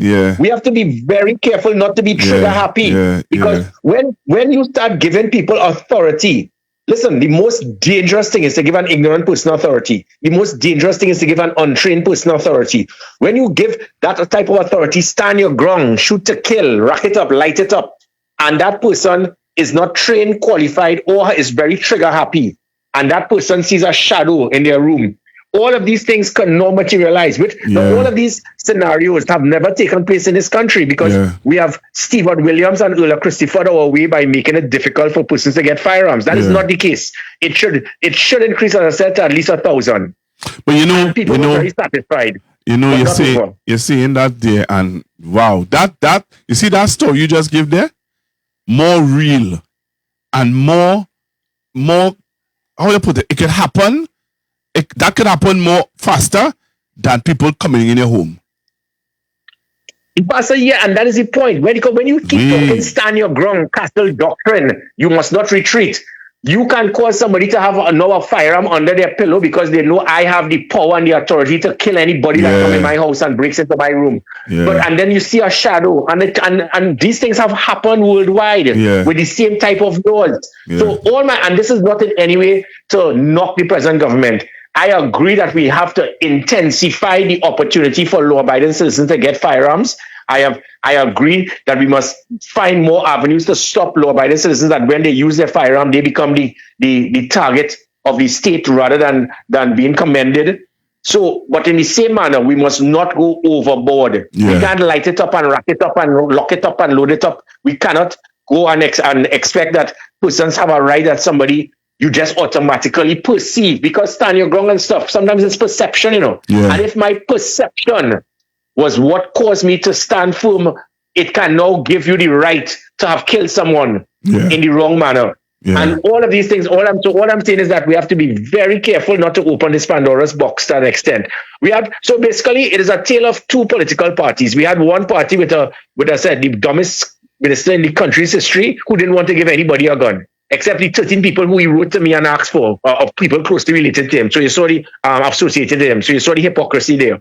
But so that's one aspect. And then you have another where you will probably want to go overboard, which is what I'm asking. Let us come to the common ground. Let us put a middle ground, which is what I was trying to do. Not 200 firearms a year, but 1,000 plus 1,000 for law enforcement officers. Going over that, you're going to go in dangerous ground, because now because the amount of work the firearm department had to do with background check, psychometric testing, checking finance and all of that. 3 a day was tremendous work, and you have to still applaud them, because as I said, not one was lost, stolen, or used for a crime during that 3-year period when I was commissioner of police. And now, so as I said, let us not go overboard to give everybody a gun. That is not the way we're going to solve it, because it can cause more harm than good. I have some voice notes I want to play. Sure. All right. Pastor Google, good night. How you doing, Mr. Griffith? Good night. Just reached home late. Concerning the standing ground on the firearm business, there needs to be laws, clearly stated laws concerning standing ground laws. In situations like people might use a firearm because somebody might come in your house, but if that person is fleeing and you shoot that person is not a clear and present danger to you, which means that you should be prosecuted. Right? So first we have to change the laws and give specific directions and make it clear when you could use your firearm, when you cannot use your firearm. Right? And when it comes to people having firearm, you have to come home in people's house and make sure that, look, it was safe there. This is where the safe is. It's not accessible to kids. It's not accessible to people that are not supposed to have access to it. So that you're sure the firearms is secure. Because in New York, sometimes the firearm that you have is the firearms that we use against you. Your child might take it and go in school with it. So you have to have laws. And if the child take it and go in school with it, then you should be prosecuted. You understand? So I'm looking and listening. I just came home and listening. So this is my first voice bill for now. Thank you. What are your thoughts? Well, Pastor, and again, I totally forgot about that other aspect of policing, where each and every citizen, we have to go to their home. We have to check and make sure that their home is properly secured, that they have a safe, that they have a vault to make sure that your weapon is secured. All of those things must be done. That could never be done if you try to arrange for 3, 4, 5, 6,000 firearms a year. It is impossible, because you're talking about, that's about 15, 20 firearms a day being given out.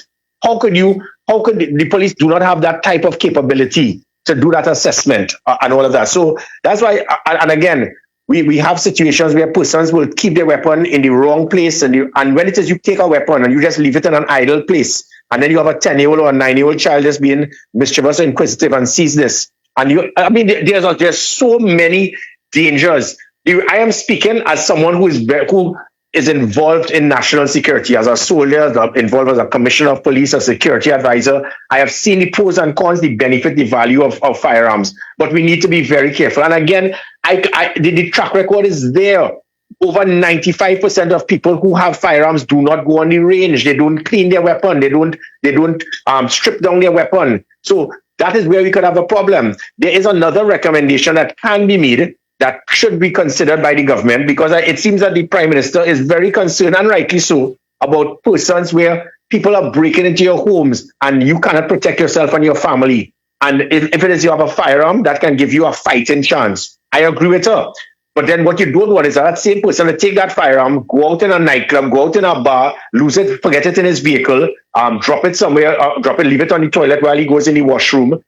And sometimes we can have the type of firearm issued for someone where that weapon is only allowed for you to have used to secure you and your home and your property, and not to have access for you to be taking it and going to eat, you're taking it to Lime, you're going to River Lime and you leave it on a bag, you go on the beach, you're going to a football game and you drop it on the side. So you can have the type of firearm that can only be approved for persons to keep in their home and not for them to be walking around and driving around in, because that is where most of the firearms are lost. That is where we have situations with young men taking a firearm, they're drunk and they're firing shots in the air, negligent discharges coming out, they're losing their weapon. Sometimes they're intoxicated because you take a firearm and you go in a club, you drink alcohol, you feel like, right, this person step on your toe, this person talk to your girlfriend, you have to draw your weapon. So there's that aspect as well, where you can have the type of firearm issued specifically for persons only to secure your property and your and have it remain at your home. Oh boy. And you see, he drew an example about, and we have seen it right here in Trinidad, where some people who have illegal firearm, children taking it. We have lost family. We have seen where family members, children, discharge the firearm on the other young siblings. We have seen incidents. We have seen it. We have heard it. We grieve as a community and as a country when we would have seen and heard of those stories, those horror stories. You know what I mean? And I think personally, some sort of committee should be formed and thought to go through. I don't think that they thought that they think through this properly, Mr. Griffith. I really don't think so. In the society that we live in today, I watching this thing from all angles. I don't think, you see, if I ask you, Mr. Griffith, give us 5 things that you need to have, 5 requirements that you need to have in order to get a firearm. You really think a common man like me could get one? Well, and that's it. So when it is that she lifts she lowers the bar, it is going to diminish the threshold that have prevented persons from getting firearms, and rightly so. Because we realize that you have you had 3 situations of DUIs. We realize you have an alcohol problem. We realize that on twice there were reports of you abusing your wife. We have situations where we realize you have serious financial problems. We realize that. So if it is you lower the bar in any way different to what we have now, it is going to increase the possibility of the wrong person getting a firearm, and that is not what we want. The bar is in a very good standard right now, and all that was required was to have a commissioner who was willing to work. But because I was too efficient to get the job done, you had the dumbest minister in the country ever had say, look, he was just giving out guns to everybody. How can you be so dotish to make a comment like that? It has nothing to do with enhanced quantity. What I did was increase the quality of the firearm department by making sure the right persons got. Because commissioners before and after me were too lazy because it took a lot of work. It was several hours every Saturday. I had to sift through files and stuff to make sure that the wrong person wouldn't slip through and get a firearm. That takes a lot of work. So if you're lazy and you don't want to do the work, that is why so many people have sued the state, because commissioners before and after me were too lazy to do their job. Because when they applied, they didn't even want to have the common courtesy to respond. And then when they sue the state, taxpayers have to pay. That is not what we want. But we certainly don't want to go to the other avenue where it is that we will diminish the level, the things that we have put to make sure you check the person's finances, speak to the neighbors, speak to the friends, psychometric testing, they can check in to see if it is that they have problems with drugs, with alcohol, with criminal charges, what approval from the spouse, all of these things. And making sure that you have a proper vault, making sure it's secured, making sure that on an annual basis the person trains, understands how to use a firearm. If it is that you diminish this, it is going to increase the possibility of people being shot, weapons being lost, persons being killed, negligent discharges, and these are the things we do not want, because it is going to come back and haunt us. And let me tell you, eventually, let me quickly add, eventually, we are going to reach a point, if we do this proper with the Ministry of Defense that I drafted to secure our borders, and we lock down our borders and stop illegal weapons from entering our country. If United Kingdom could do it, and their country is way, way bigger, and their island is bigger than ours, then we can do it also. And if we do that, then, and we've realized now, okay, we have now stopped criminal elements from having illegal weapons. How are we going to now ask persons, well, you don't need a firearm anymore because the state is in control? You already have it. So we need to be very careful not to be issuing thousands and thousands of firearms out there. And then if, say, eventually in a year or two, through proper border protection, no more illegal weapons enter the country. And now we start to seize the illegal weapons already here. It is now going to diminish the need for a law-abiding citizen to want a firearm, because now we can have a proper system for the state to protect them. If you could have a 5-minute response for a distress call, when you call 999, and if I call 999 within 4 minutes, which is what we had, by the way, in 2018 to 2021, you call 999, you were getting less than a 5-minute response. That's what put an end to home invasion, because you jumped the wall, but by the time you jump back over, we were waiting on you. That was through the emergency response patrol we had. That's through the special operation response team. So when citizens know that, if I could call 999 and get a response in less than 5 minutes, I don't need a gun. I don't want that responsibility, but I need a gun, because I know if I call 999 now, I'm going to be put on hold, get an answering machine, and wait for 45 minutes, and then transfer to a police station to then be told, well, we have no vehicles around. That is why people need firearms. But if you have a proper system for an immediate response to make sure that we can have a high visibility, a heavy deterrent, and I can be protected by the state having the capability out there, it will diminish the need for someone to even apply for a firearm. Do you think that this could happen in 5 years? Yes, it can. We were on track.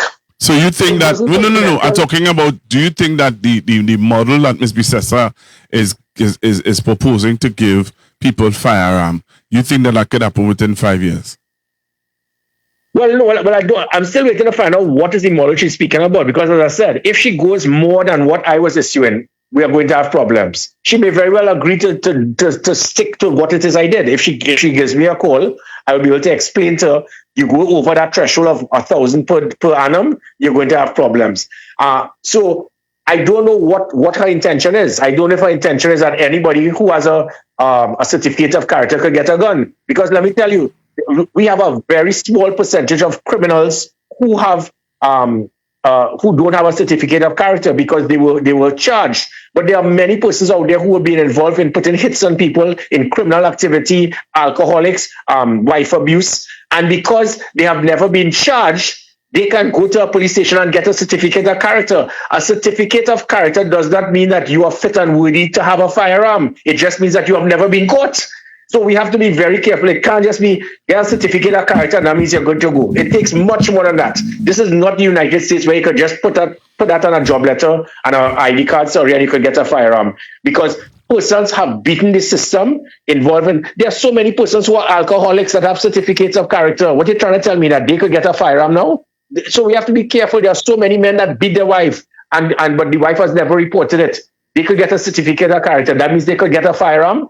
Yeah, so it can't be a COC. It has to be the same things that I did, put in stringent checks, background, making sure that person, when you get this, you have enormous responsibility. And if at any time I see you do something that is, and there were many weapons that I actually seized as well. As soon as I realized that you get charged for DUI, as soon as I realized that you had an issue with your wife, one time you lose your gun. Oh God, Commissioner, get away from me. That is how it has to operate. You have to be very stringent. You can't just give people firearms and feel that they have it and nobody could take it because they paid for it. That is something that you have been. You're not. It's not an obligation that you must get it. Okay. Let's listen to this voice note. Have to be considered. We have another voice note from the a voice note out here. Oh, and Mr. Griffith, sorry. For to make it clear to you, the borders is not where the firearms are coming here. It's coming in through the port, not through the sea. We're getting AK and all them things. That's American-made guns. So it's not the borders they're coming in from. They're coming in through the ports, the barrel and all them kind of things. So we have to make sure that these people on the port authority, how they call them officers, they do their job rotation, so nobody get comfortable with one man to give him a little change. Because I see people get firearms already, and you know what? They send somebody to look, to talk to them, get a little envelope, come back, boom, you get your license. The commissioner ain't seen that. And the caller is correct. As I said, the United States, when they met with me, They confirmed that over 95% of our illegal weapons come through the legal ports of entry. All this nonsense they keep hearing about, oh God, they shut down the OPV, and that's what causing guns to come in. And OPV was supposed to secure our exclusive economic zone, which is 12 to 200 miles in our territorial waters. The weapons that come from the South American mainland to Trinidad, these are muskets, things that you would have seen in Pirates of the Caribbean. The type of sophisticated automatic weapons that the criminals have, they come from North America. They come into the ports. They come in exactly as the person said. They come in barrels and so forth. And that is why I strongly recommended to the last administration a border protection unit. It was totally ignored. I have sent it to this administration, the importance of a border protection unit. We do not have that. What we have is one night. You have the rogue customs officer, the rogue stevedore, the rogue driver, and the rogue person who's at the front desk by the port, the security guard. All of them get a little $10,000, and a container is going to leave. Do you hear? Over 10 containers go missing annually. Missing, unaccounted for. They don't know how it left. They don't know who signed for it. And if that one container, as I said, could hold 5,000 firearms, the police sees 500 firearms a year. So it means that all the police would have seized in 10 years would have been lost in one night. And we don't see the importance of a border protection unit. A border protection unit will have some of the best, well-trained, polygraph, drug-tested, psychometric testing persons from customs, immigration, police, army, coast guard, all working together, all monitoring each other, one hand watching what the other is doing. You're trying to understand what I'm saying? I'm sure many people have gone to Miami International Airport. They have seen the persons. That is the type of thing we need. Not to have certain things with unions trying to say, well, we don't want to use the scanners because the scanners, because of radiation and all kind of nonsense. I actually acquired 2 mobile scanners to monitor and pick up illegal weapons in the roads. Those mobile scanners could be used. As soon as I left, old McDonald, Jacob, and Earl Christopher and them shut it down and refused to use it. That is what we have to endure in this country. I bought mobile scanners that had the ability to be able to see through, to go through the vehicles and see if there are weapons in vehicles. The same could be done for containers, and we have refused. So there's a clear and present danger of certain persons based on incompetence, stupidity, or fear of change, or being involved in the criminal underworld that have done a lot to try to undermine all the things that we did just 3 years ago that we started to peg back criminal elements. If we do this right, then, as I said, it is going to minimize the need for law-abiding citizens to have legal firearms. Before I know you have to leave because I had you on for an hour and a half. Already. Yeah, fair enough. Yeah. Tell me, what are your thoughts about the removal of the numeric points? Well, I'm waiting to hear. The jury is still out on that. I'm waiting to hear if there's a reason for this, or if it is going to be something different, something a little more scientific. So I'm just waiting to hear before anyone can make a statement, because it certainly can't be that we're saying that, okay, it's okay for you to get drunk 5 consecutive nights, and it's okay for you to keep a driver's permit. That certainly can't. It can't be that I'm a young person and I have a sports car and I am speeding several times, and 7 consecutive nights I get a speeding ticket and I just have to pay, and it's okay. I could just go and speed again. Where the 8th time I could actually kill someone. That definitely should not be what is the reason for removing the demerit points. But that is what can very well happen if it is that it is not done. Is it that this government feels that the demerit point was a little too stringent because of certain things? Maybe. Maybe it is that it is going to be tweeted in such a way to make sure, like, for example, persons drinking and driving, persons who are going over the speed limit, that should have probably a greater number of oomph in trying to remove someone's from having a driver's permit than if the person went and parked on the wrong side of the road 5 times. So there are certain things. Maybe it is that there's tweaking rather than just shutting down. So I would venture that let us wait to see what the game plan is. I certainly do not think it is based on one that the government is saying it's okay for you to go 100 miles over 5 nights straight, and all you have to do is pay for it, and you could continue to drive. I'm sure that is not what the intention is. Let's see if you could hear part of what the Prime Minister said it is. Thank you very much. And this is our third Coast Guard briefing. Several air services agreement, one with the Dominican Republic, about $500 million. I also believe Carl has not filed since 2015 no accounts. Princeton Corporation has been. All right, I thought I had it there, but she did talk about it at the press conference today, and what I felt she said was like, because they made a promise on the campaign trail that they would get rid of it, they want to get rid of it. Yeah. Well, I do know. And if persons do they ask this, and they say, "Well, Prime Minister, does that mean that somebody could go 100 miles an hour every night?" The media ain't asking those questions, Mr. Griffith. Mr. Griffith, let me tell you something. Let me tell you this. Let me be real here now.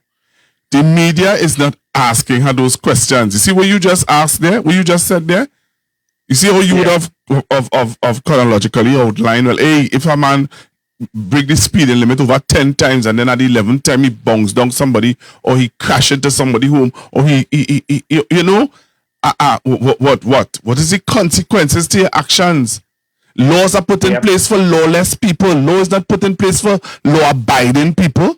Laws are put in place for lawless people. So if you are getting rid of laws for lawless people, because a man behind a microphone in a radio station or a TV station say, I don't drive, I don't speed, so why or half a we don't speed, but what about the ones who do speed? Correct. Yep. So we have these microphone advisors to the Prime Minister, right? And when you hear her speak, she is saying, well, is this a promise we make? So because you make a promise, now you are in office and you have Arrive Alive people telling you, hey, Madam Prime Minister, we asking you, okay, you may find it to be stringent, you may find it to be harsh in different whatever. Could you tweak it? Your former Minister of Transport, Mr. KDs, came and said, hey, when we as the partnership government implemented that this point system, you understand? We envisioned that it would have tweaked. This is something we started, and in going forward with everything else, you tweak it. She is outrightly saying, you know what? No, we stand up on a platform and say, come on, that's how you run a country. 330,000 people said they wanted that, so maybe it is that the majority of the country they prefer. But taxi drivers, taxi drivers are asking for them to tweak it. It's not just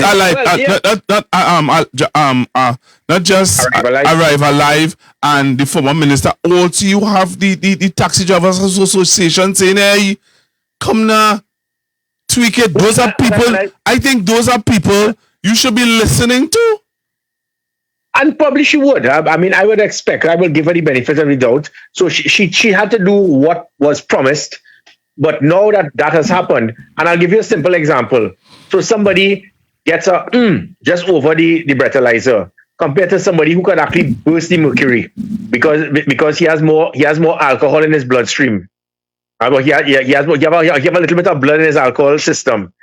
You can't give the same demerit points. Maybe you should look at the amount of alcohol that the person has to be able to verify that, because and similar, somebody driving 51 miles an hour, you stop him and you give him the same points demerit as somebody who was driving 150 miles an hour. So maybe there are certain things that can be done I will recommend that you tweak it, because again, so somebody who will drive 150 miles an hour, he will get certain points, and then it is actually going to be less than somebody who actually parked the wrong way 3 times because she had to go and pick up a child from school, and she didn't want to, and she needed to park the car to go and pick up a child. So I think there were some flaws in it, but it definitely doesn't mean that we need to throw the baby out with the bathwater. We need to tweak it and improve it, because the one good thing I felt about as commissioner was in that period was the lowest number of road fatalities in the history of the country in about 30 years on.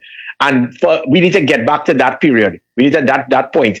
And I think with the demerit system, it provided a deterrent and it ensured consequences. That is it. Yeah. That is it, Mr. Griffith. Men does only do things because they ain't get catch, you know. Exactly, yeah. If a man know he getting catch, let me tell you something. In the UK, You're driving down London Road. People know exactly where all the cameras are. So you know what they just do? When they know they're approaching that camera, they slow down. You know what they did? You know what they did in London? Because they realized that people are beating the system. You know what they do now? They said, hey, the speed limit on London Road is 25 miles per hour. You can't go over, anytime you go over 25, we wetting you. Yeah. You're getting a ticket in your house. You're getting a ticket once you go over 25. You know, I never hear nobody in London protesting or saying, hey, get rid of all them cameras, get rid of all them speed limit. People know the reason why. You know much people got bogs down on London Road? Mm. And that's first world. Something is wrong with us. Yep. But I said that, so that's really for the media to, I mean, it's a straightforward question. And I mean, the media should not be afraid to ask something that is of value towards lives being saved. Okay, and it's the same thing about firearms. I have spoken constantly about the thing that if we go to the extreme, it is going, but it can't be that the media just staying silent. I mean, and the thing about it is that the people who are now agreeing with the Prime Minister going back to the firearms, not one of them, all these firearm experts, all these firearm dealers, all these chambers, all these business people who are saying, yes, Kamala, yeah, we love what you're doing. When I was doing the same thing as Commissioner of Police and Dotishman Hines was continuing to attack me, they never said a word. So you notice the hypocrisy? All of these firearm dealers and these firearm experts who opening their mouth now because they probably have a party card in their back pocket or they're looking for a contract or whatever. All these chambers and all these organizations who are shooing me in the background and giving me text messages, boy, Gary, we support, thanks for getting firearms for our businessmen in our chambers and all that. They didn't want to open their mouth because they were afraid of being victimized. Now that Kamala is saying the same thing that I was pushing, they're running and doing on the media and making all kind of statements. And it shows the hypocrisy and the double standard of the chambers, of the business sector, of businessmen, of firearm dealers, of firearm experts, all of trainers, all of them. Did not one of them open their mouth to say, hi, you're talking stupidness. You can't be giving out 200 firearms a year and 35,000 applicants out here. You can't be giving 200 firearms a year when it is people are being killed in their homes because the state doesn't have the ability to protect us. Not one of them said a word. Kamala says the same thing and is tripling it and quadrupling it. And you know, jumping and blowing trumpets saying, yeah, Kamala, you're sounding good. You see all of them? Are hypocrites. But when I see each of them, I'll tell them that too. And they know who I'm speaking about.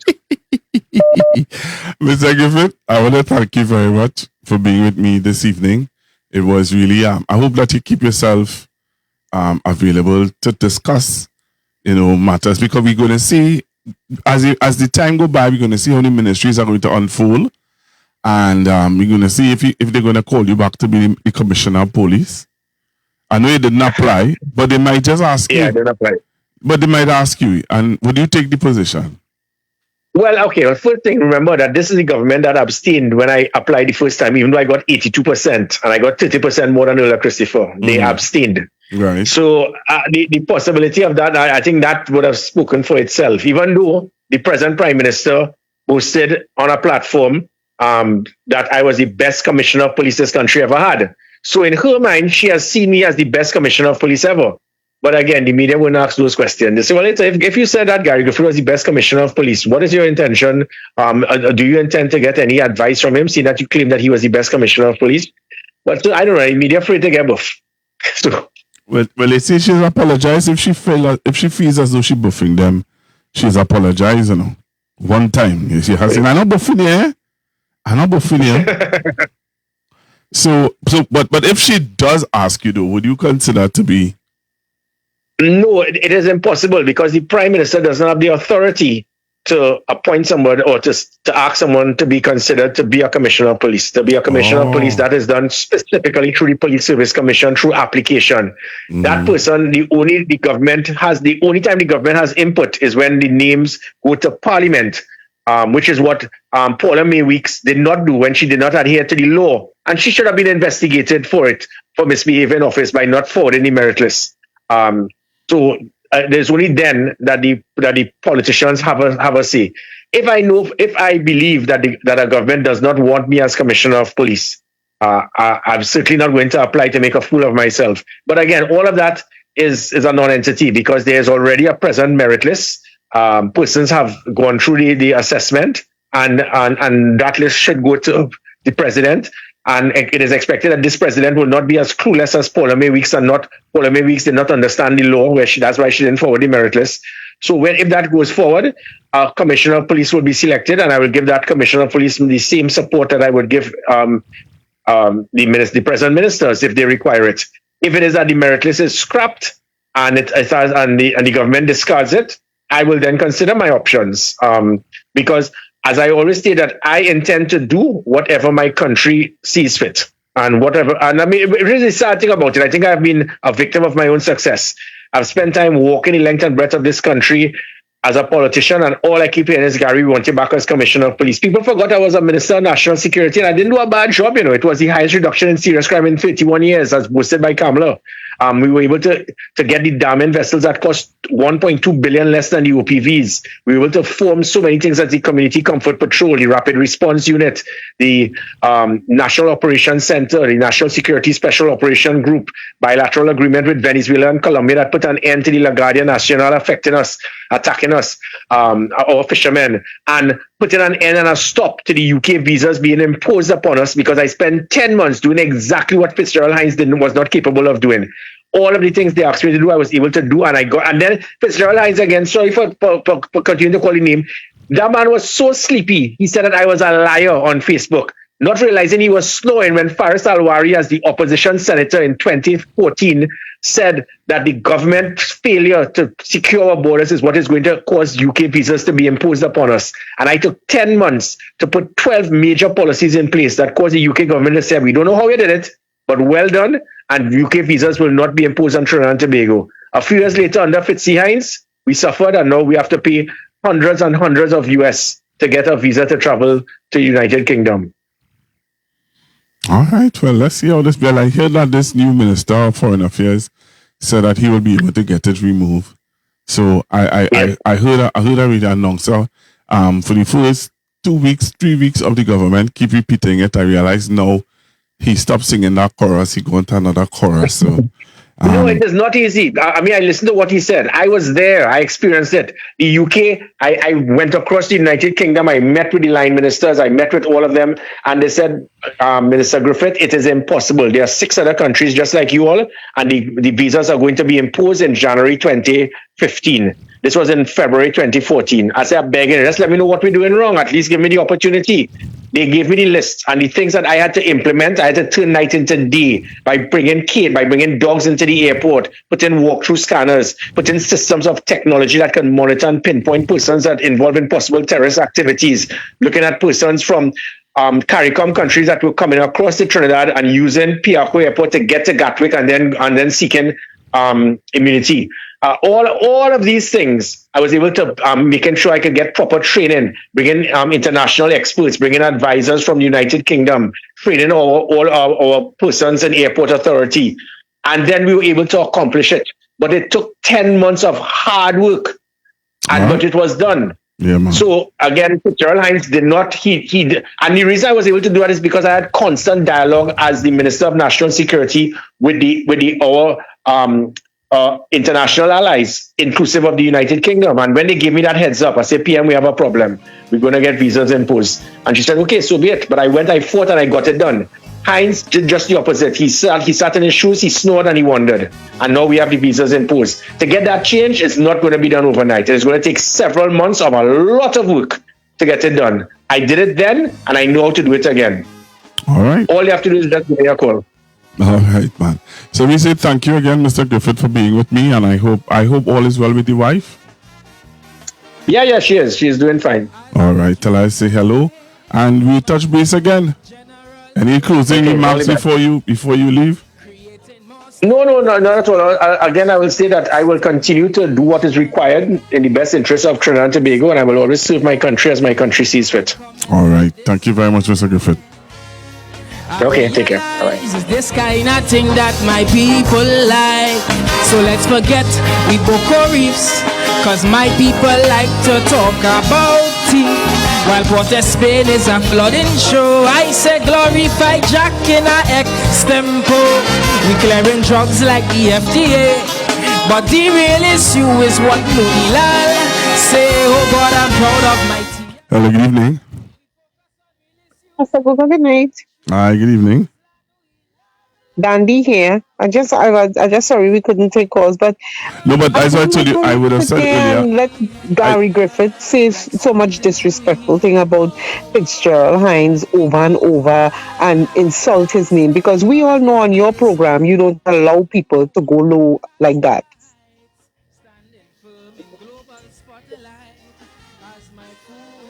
It was uncalled for, and Gary, with all your I and me, you could do it one camera, I'm not going to call you, so stop wasting your time, all right? So, just had to get that out there. Okay. He was too disrespectful to Mr. Hines, over disrespectful. Okay. Have a great night, Pastor Google. Big up all the people on the live, Donna, Pamis, Sarah, Anne-Marie, Brian, everybody. Great, good night. All right, good night. But after so many years, religion and race predicts your party. So let's not vote on who really cares. I say vote on who has your type of year.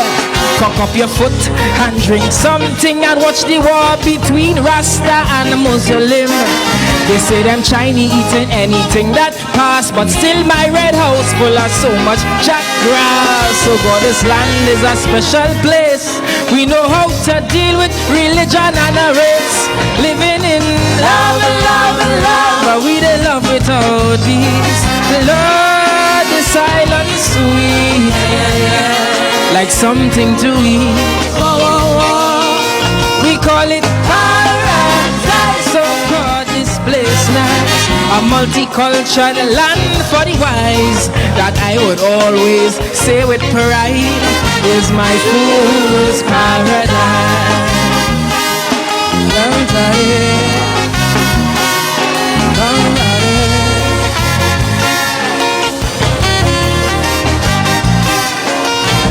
So I'm taking your calls straight until about 10 o'clock. As always, have great. Your number to call is 464-7073. Blame it on coke. No, we 464-7073. these are the truth.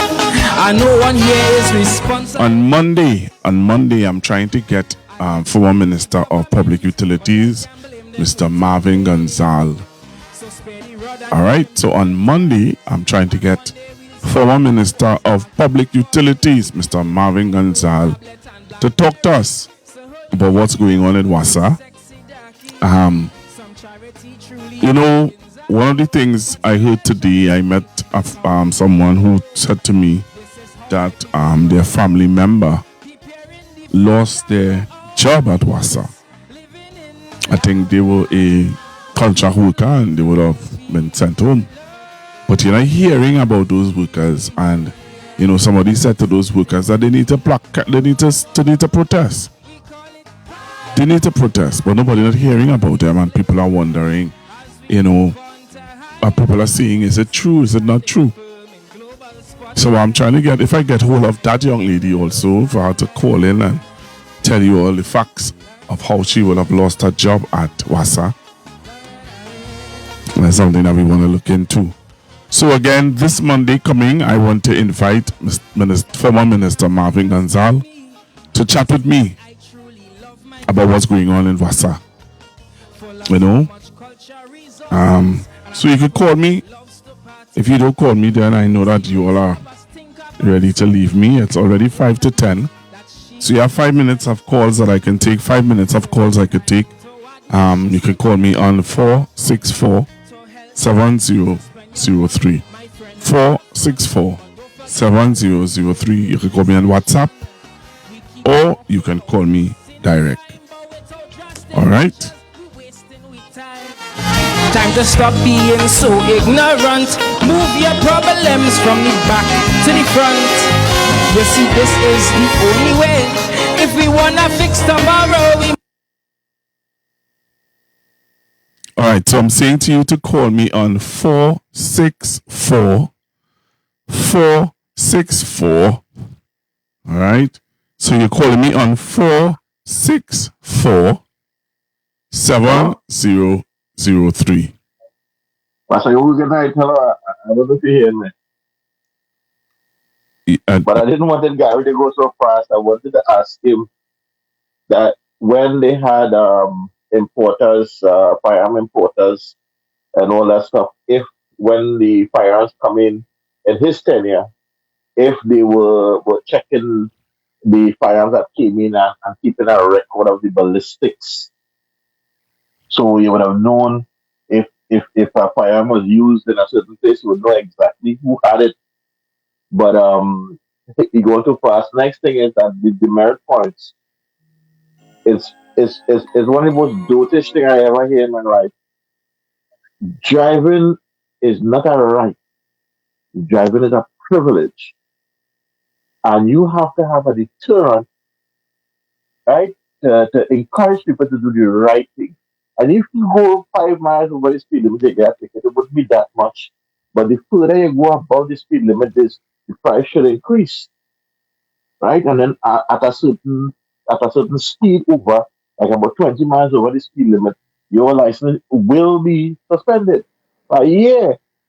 So you learn to appreciate what you have and that this is not given to you like a birth paper or citizenship. This is a privilege, not a right. Right, so have a good night, Pat. I enjoy your show tonight. As always, I enjoy the show.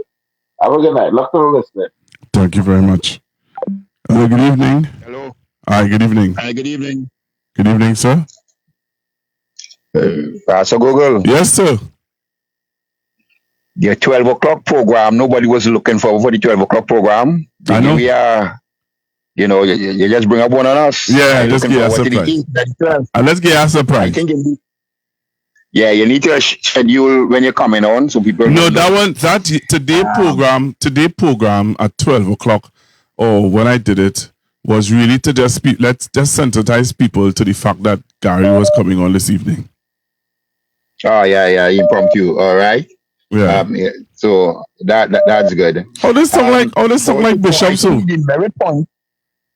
The demerit point system, I think it have like as one caller said, I think the demerit point system is the challenge, not the charge, the demerit point. If you had to pay a fine, you're paying a fine. But where they demeriting your points and taking away points, like I remember a situation where I park on a sidewalk, the woman tell me 300 when I go with $1,000, and hello, amount of vehicle I see park on the sidewalk is but that's another story. But what we need to look at, stand your grounds. Like for those who are firearm, I have no mind for no firearm. So that is it. And I think more so is for the business side of it. Because if you observe, if you have majority of the business individuals, although remember the guy who came out of jail and went to the elderly home and took their firearms from them. So that's a big talent. So, and they have to be able to utilize, and being once a year on the range, I think that is madness. You need to be on every quarter on the range. That is have to be. Not every year. That is total madness. You need to clean your gun, all kind of thing, as a gun individual. How many people do that? All right. So the most likely they will look at it and get things done. We have interesting times, but as you know, remember I told you before, you most likely will know the voice. Yes. Because of what happened originally. Because what I'm looking at, when we have a reoccurring expenditure, when they give people decent salary, I wonder how we sustaining that. Because the Heritage Fund can sustain that. Thank you. All right, so that is a big thing. But locked on, but again, one thing the voice of the people is not the voice of God. I know that. All right. So the people wanted that king. The people wanted that king. People wanted that king. God said he is their king. The people insisted that they wanted a physical king like all the other nations. He gave them what they wanted. Exactly. So it's just like today, Apostle, Bishop. It's just like today. God wants to be the king of our lives. He wants to be in our heart. He wants to rule our heart and our life by the Holy Spirit. But people want other things to rule our heart and mind other than the Holy Spirit. That is how it is. Remember 12.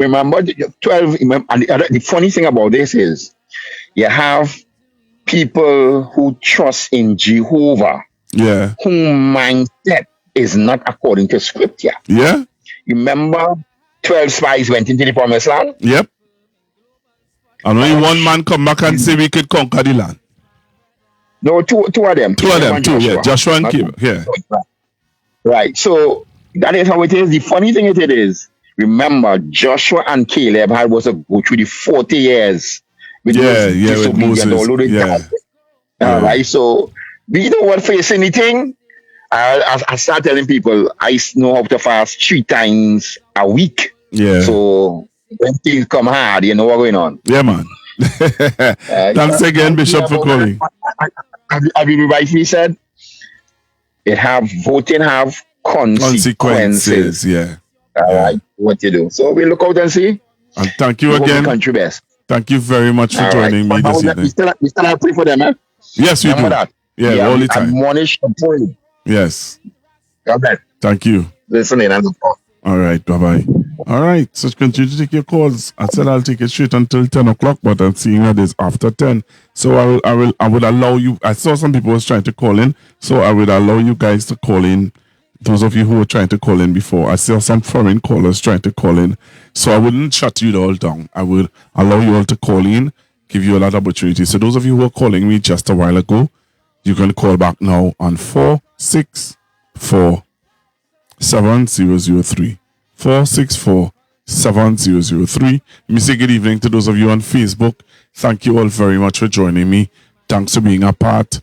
I know I can't see what you all are saying. I don't know why. You know, sometimes Facebook does just act up. You know that, right? Sometimes Facebook does just decide, I want you to see what people are saying.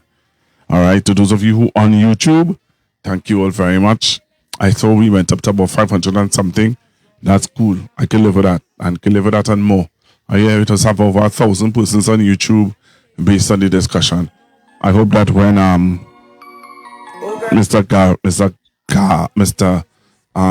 Marvin Gonzalez on, former Minister of Utilities, Public Utilities, you would share the live and you would tell people about it. Hello, good evening.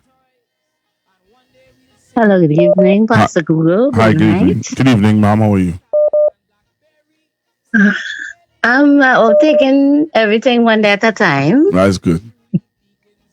But what I wanted to say is that I realize that this government, and I make no apologies about it, but I realize this government is encouraging lawlessness by the actions that they are taking in terms of the issue with the demerit points and also the stand your ground law with the firearms.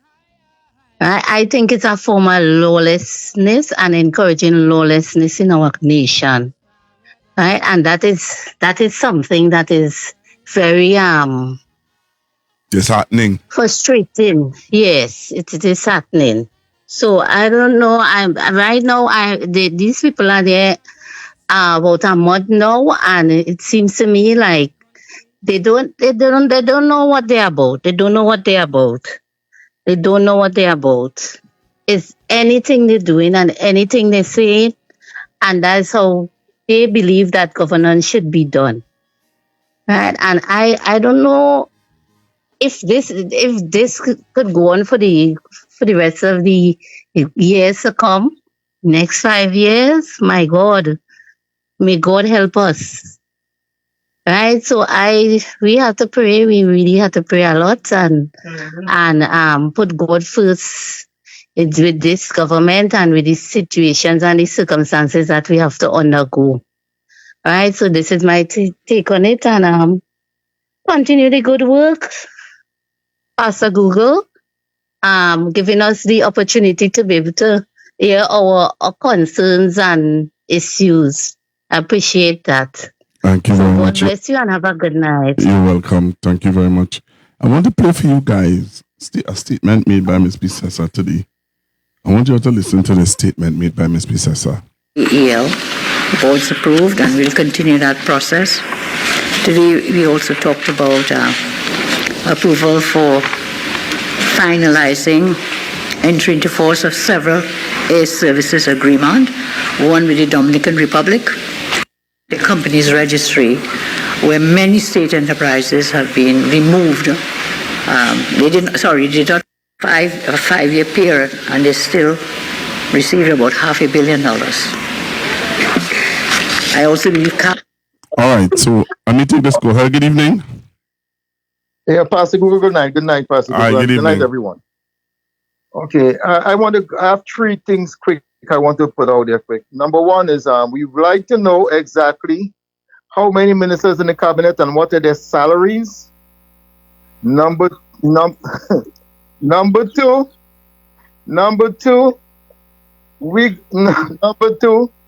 the demerit point system, right?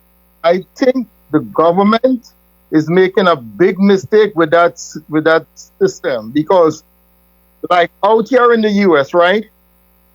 The point system is used to get people, drivers, to curb their driving habits. Do you know when you go for insurance, that they'll take a look at your points, and that's affect how much you pay for insurance? You know? And people have to understand, it's like everybody wants to run the prime minister is like everybody's putting in, saying whatever they want to say, and she's saying, okay, we're going to run with that. A prime minister is supposed to be a strong leader, someone supposed to make some difficult and tough decisions, you know, and I'm not seeing this with the prime minister. You kind of just said, okay, we're going to get rid of this, we're going to get rid of property tax. What is it? How the country is going to run? You know what is going to happen? This is what's going to happen in Trinidad and Tobago. All these people, she promising everything, she cannot fulfill half of those promises, and they're going to turn back against her. And that's what's going to happen. I'm sorry to say it, you know, but you cannot just go out and offering and promising people the stars and the moons, and you cannot fulfill these promises. It's ridiculous.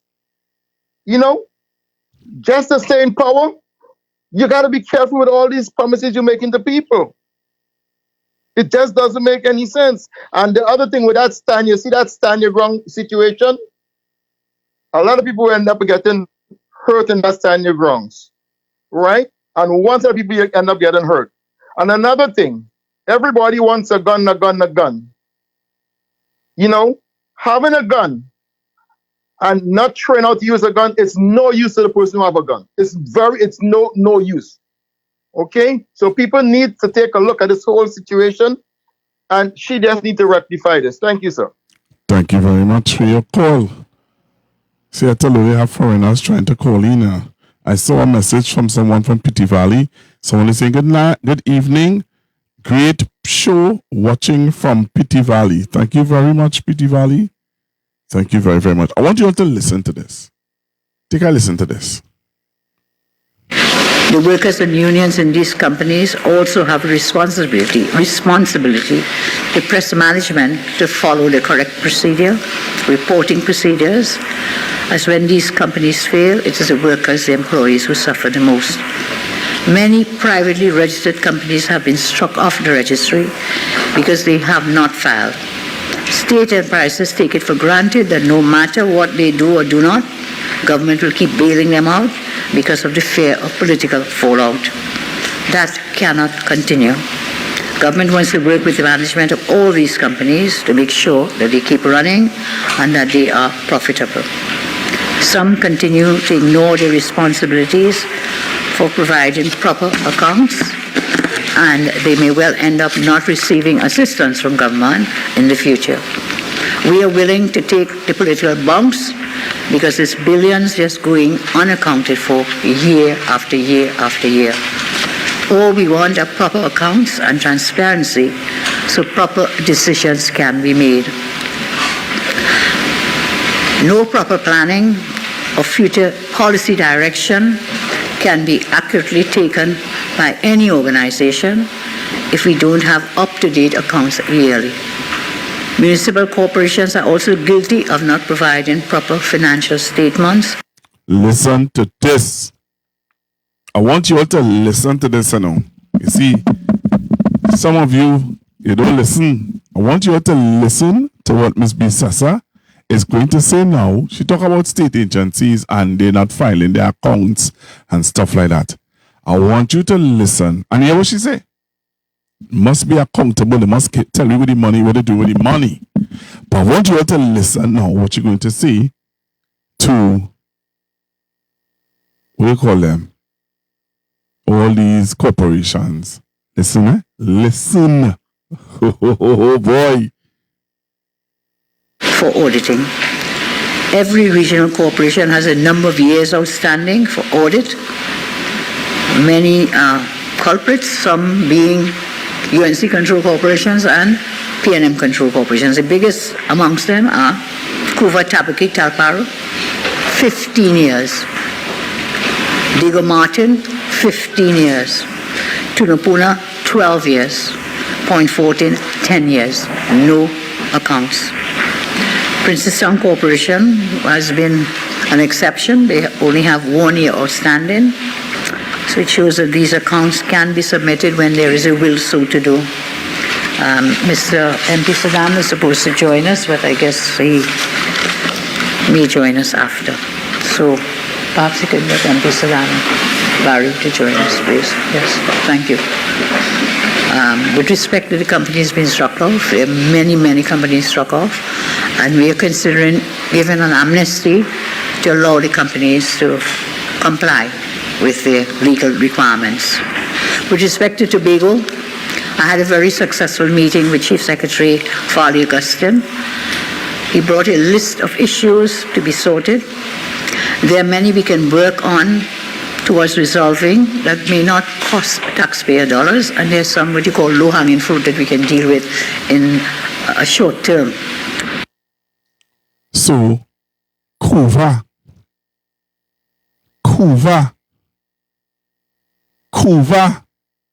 25 years, and they haven't been audited. 25 years?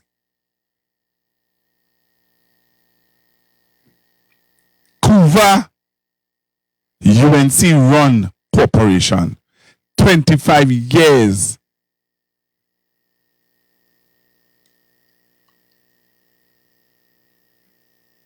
Wow. She said Kuva is the highest. Kuva. But I know time has fast spent.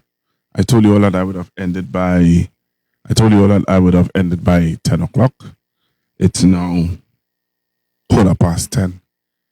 So I'm looking to make my way off. All right. So I want to thank those of you who would have joined me on YouTube and those of you who would have joined me on Facebook. I want to let you all know that on Monday I'm trying to get the Honorable Marvin Gonzalez, former Minister of Public Utilities, to join me on the live. Again, just preparing you to let you know from next month, I'm going to be having other persons joining me on the live, and they are going to be carrying on several different aspects of discussion on constructive talk. So keep your head up, keep your eyes open, be vigilant, be aware.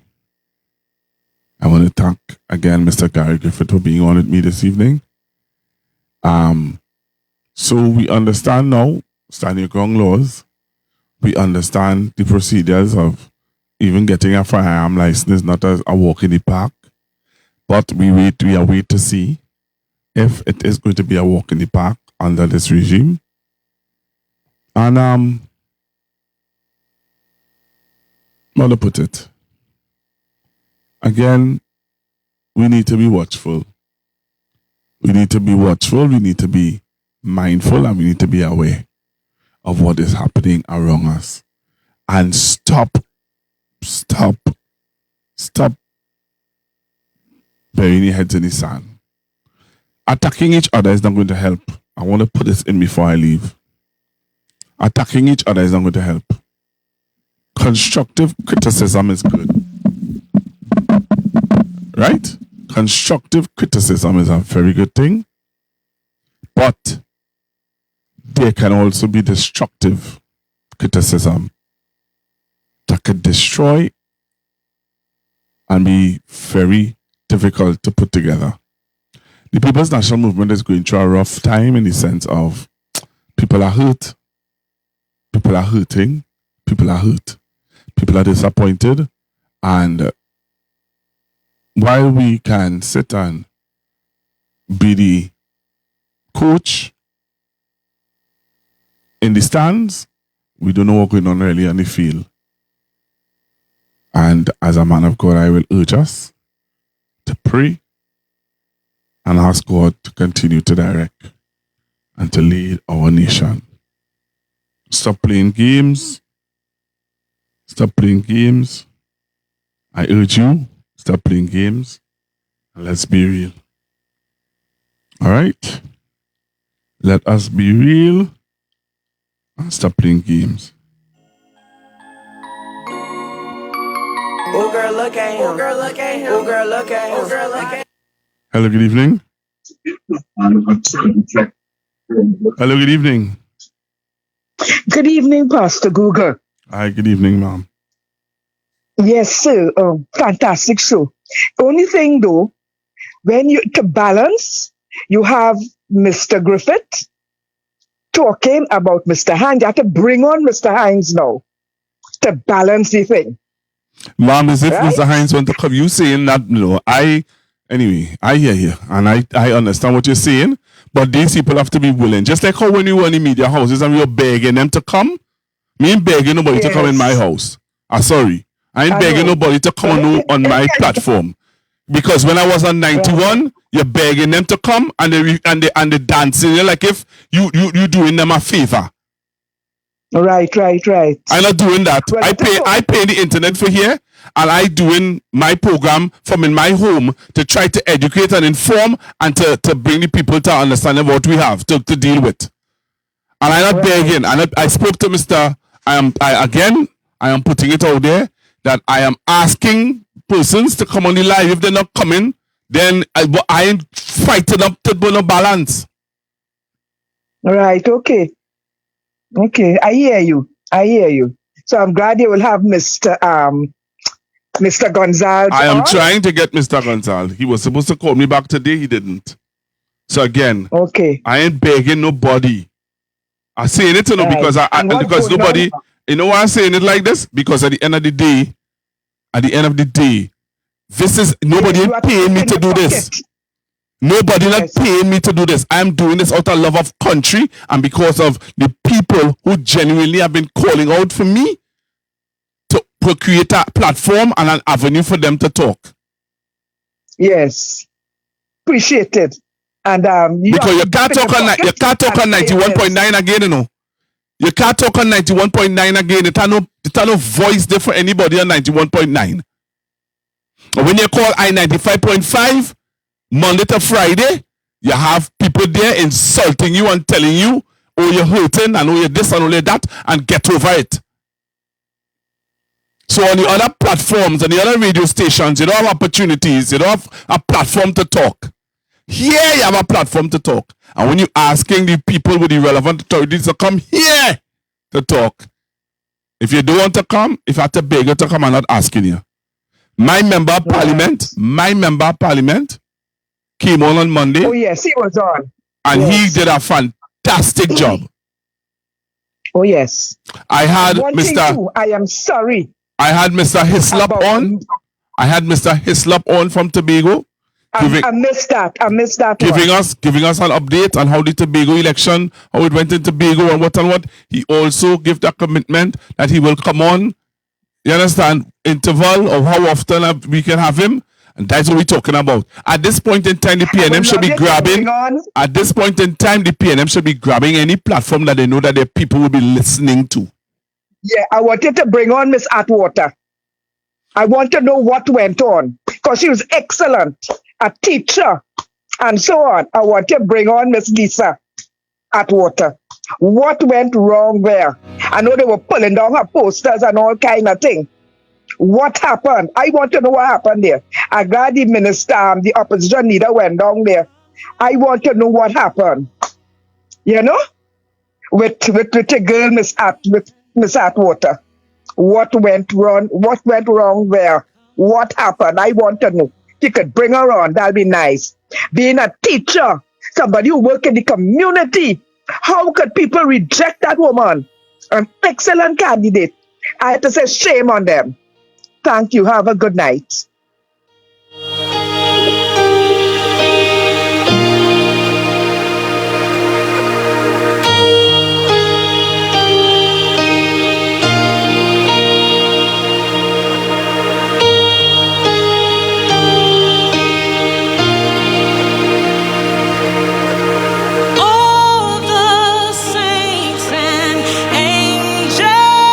So I'm getting ready to go or come off the live. And I just being real, you know. Some people might be upset with what I just said, but I just being real. I talking from the heart. The reality of it is that there is no platform for PNM people to talk. There's none. Only go and check and see. There's no platform for PNM people to call in, song so good. You understand? You could call in and song so like if you're on the radio. There's no platform. There's no platform for me, for PNM people to call in and ministers or former ministers to call in and share. There's none. Hi, good evening. Hello, good night, Pastor Google. Hi, good evening. First time caller. Thank you very much. I really enjoy the program. I've been listening since 91.9. Thank you. All the time. Me and my mother stopped listening to it because we realized, just as you said, you can't voice your opinion. You can't say anything that's going against what them have to say. Right. So, let's just share this little joke with you. Talk to me. So I went to Tobago to vote, right? Went early. As soon as I came off the plane, I went and vote. Before I go inside the school, me pray. Because if you see salt in front of the if you see salt, I said, nah, I had to pray. I pray before I go and vote. When I go and vote and I finish, I go by my grandmother. When my cousin and them come, I say, Olia, I feel like I can't remember when I put my ex. No! I say I put my ex by the belly, say. I say you put it too? I say right. I say we call like. Oh my You're starting to forget when you walk out. Wow. And you know, going on the airport now, me miss my flight to come back to the house. Sit down in the airport about till after 11. And you know, there wasn't updating the food count as there should have been. Right. So when I see Ayana again, she's skin wash, I call my mother, I said, Mommy, you see what I seen? I said, I'm feeling sick, Mommy. I'm feeling sick. I don't know if I could watch this anymore. Wow. When I reach now, my mother know me. When I reach, she say, I don't want to buy nothing to eat. I said, me ain't hungry, you know. Me ain't hungry. I feel so disappointed. I was hurt. When I go home, I drink some tea, I go in my bed. I sleep, I wake up, I still can't believe this is what happened. Yeah. So now I tell my mother, I said, Mommy, I said, we really do this to ourselves? I said, nah. Then, well, I live in over here because I studied and I live with my mother. But I was campaigning with Esmond Ford. So are you going to UE? No, I'm going to Sam's. Okay, Sam's, okay. I say, we love him, he's standing by him. I said, I'm moving. And I'm moving and I'm changing. I'm going back to Tobago to vote because I said, this can't be what we're choosing for ourselves. Wow.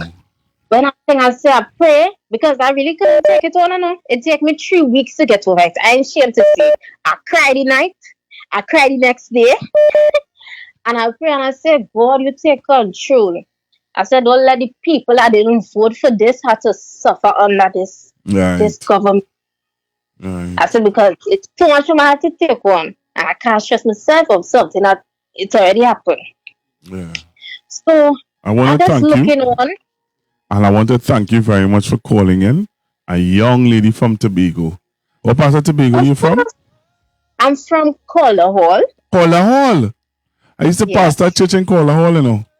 True. Yeah, I must say it. the church I used to didn't be get my the church used to be right on the corner before you go up the hill to go by the hospital. Oh, yes. Yeah, I used to pastor the church there. Yeah, I'm on Spears. I don't know if you're my auntie. They are teachers. Okay. So, Thank you very much. This can be free. So moving on now, I'm looking on at what they're doing. And the press conference, you're calling this press conference, you're late. You're never early. Oh, yeah. I proud of Dr. Rowley. Let me just say this. I proud of Dr. Rowley. People don't like order. They don't like order. They like to do what they want. Yeah. Yeah. But they can't say that he's an intelligent black man. Right. They could say all these things. Every time I ask her, well, when is that date? What date you could give us to when you're doing these things? You don't even have an estimate? Dr. Rowley would say between next month or the following month. And you will see it done between next month or the following month. Now you mash up Ministry of National Security. Split it into 3 different things, right? Now we're coming back to say you're putting Wayne Sturge as a minister in the Ministry of Homeland and Security. When you're already talking about he didn't want a ministry, he didn't want a minister position. And he's getting paid for that. Yep. So what you're cutting back on? Interesting. You have the most ministers. Very true. Very, very true. Very, very You true. did not work every day for the month. You came out the day before the long weekend. So yes, you're going on our next vacation. Yep. And be quiet about these things. But when it was Dr. Rowley, you're protesting. Just that, you're blaming him. But now we quiet. We mute. And not because we are in opposition, we must be mute. No, we have to speak about these things. We have to stand up for these things. We have to stand up and stand against these things. Yeah. Not because, so we lose and we just quiet. And another problem I was having, we're not using the social media. Why? That is how they won their campaign. Yep, by misinforming people. You couldn't get a chance. All these ads with propaganda and lies. And where was our social media officer? Nothing being posted on the page. Man, you fight for that position. Yeah. Yeah. Dominic did so much with the social media. But rejection is redirection. So we thank God for that. Yes. Now that people talking about it, you're sharing older stuff. That was, we needed these things to be done. We should have these things in point form, right? Because it's the members of the party that was fighting in the comments, listing all these things. When you go on the page, you cannot find these things. Well, thank you very much for your comments. Thank you very much for calling in. And we're going to continue to interact, right? Yes, of course I'll be calling. All Again, right. I always try to tune in as much as I can tune in. Thank you very much, all right? Yes, take care. All right, bye-bye. Tell mommy I say hello. I will. All right, then, bye-bye. Bye. So you all hear the voice of the youth? You hear the voice of the youth? All you hear the voice of the youth? Oi, oi, oi. Oi, oi, oi.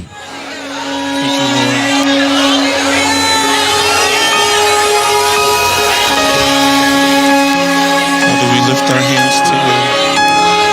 We lift our lives to you. And we want you to invade our space. Take over tonight.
it up. Say you are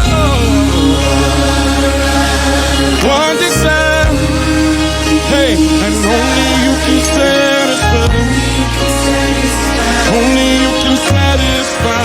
Now somebody all over the room, just lift up your hands and open up your mouths and begin to tell your Father that you can fill this place, that you can take over this heart and this mind. We surrender to you tonight. So I'm really playing this song as we look to close the program to encourage you to pray for Trinidad and Tobago, encourage you to remember that, you know, and most of all, we know that God put up kings and He take down kings. And we reach a place in this country now where we need God to direct. We need Him to take control of our country and the way it goes. Hey, one desire. Yeah, say thirsty. This is a heart's cry. Yeah, come on, say you are. Yeah, say only you can satisfy. Only you can satisfy. So dwell here. I dare you to lift your hands and tell them, hey, you can move wherever it's like you. We want you to dwell and to have your way in our lives, God. Yeah, you can move hey, whatever it's like you. Can you lift your hands and tell them, say, dwell. We want you to have your way. So have a good evening, Trinidad and Tobago. Talk to you guys on Monday. As I said, on Monday I plan to have the former Minister of Public Utilities, Mr. Marvin Gonzalez. I pray that he does take up the invitation and come on the platform and share with you the IDB loan situation, talk with us about the restructuring of WASA, and talk to us about many other things that would have impacted Trinidad and Tobago. Have a blessed evening, everyone. See you on Monday. God bless. Hey, whatever took you.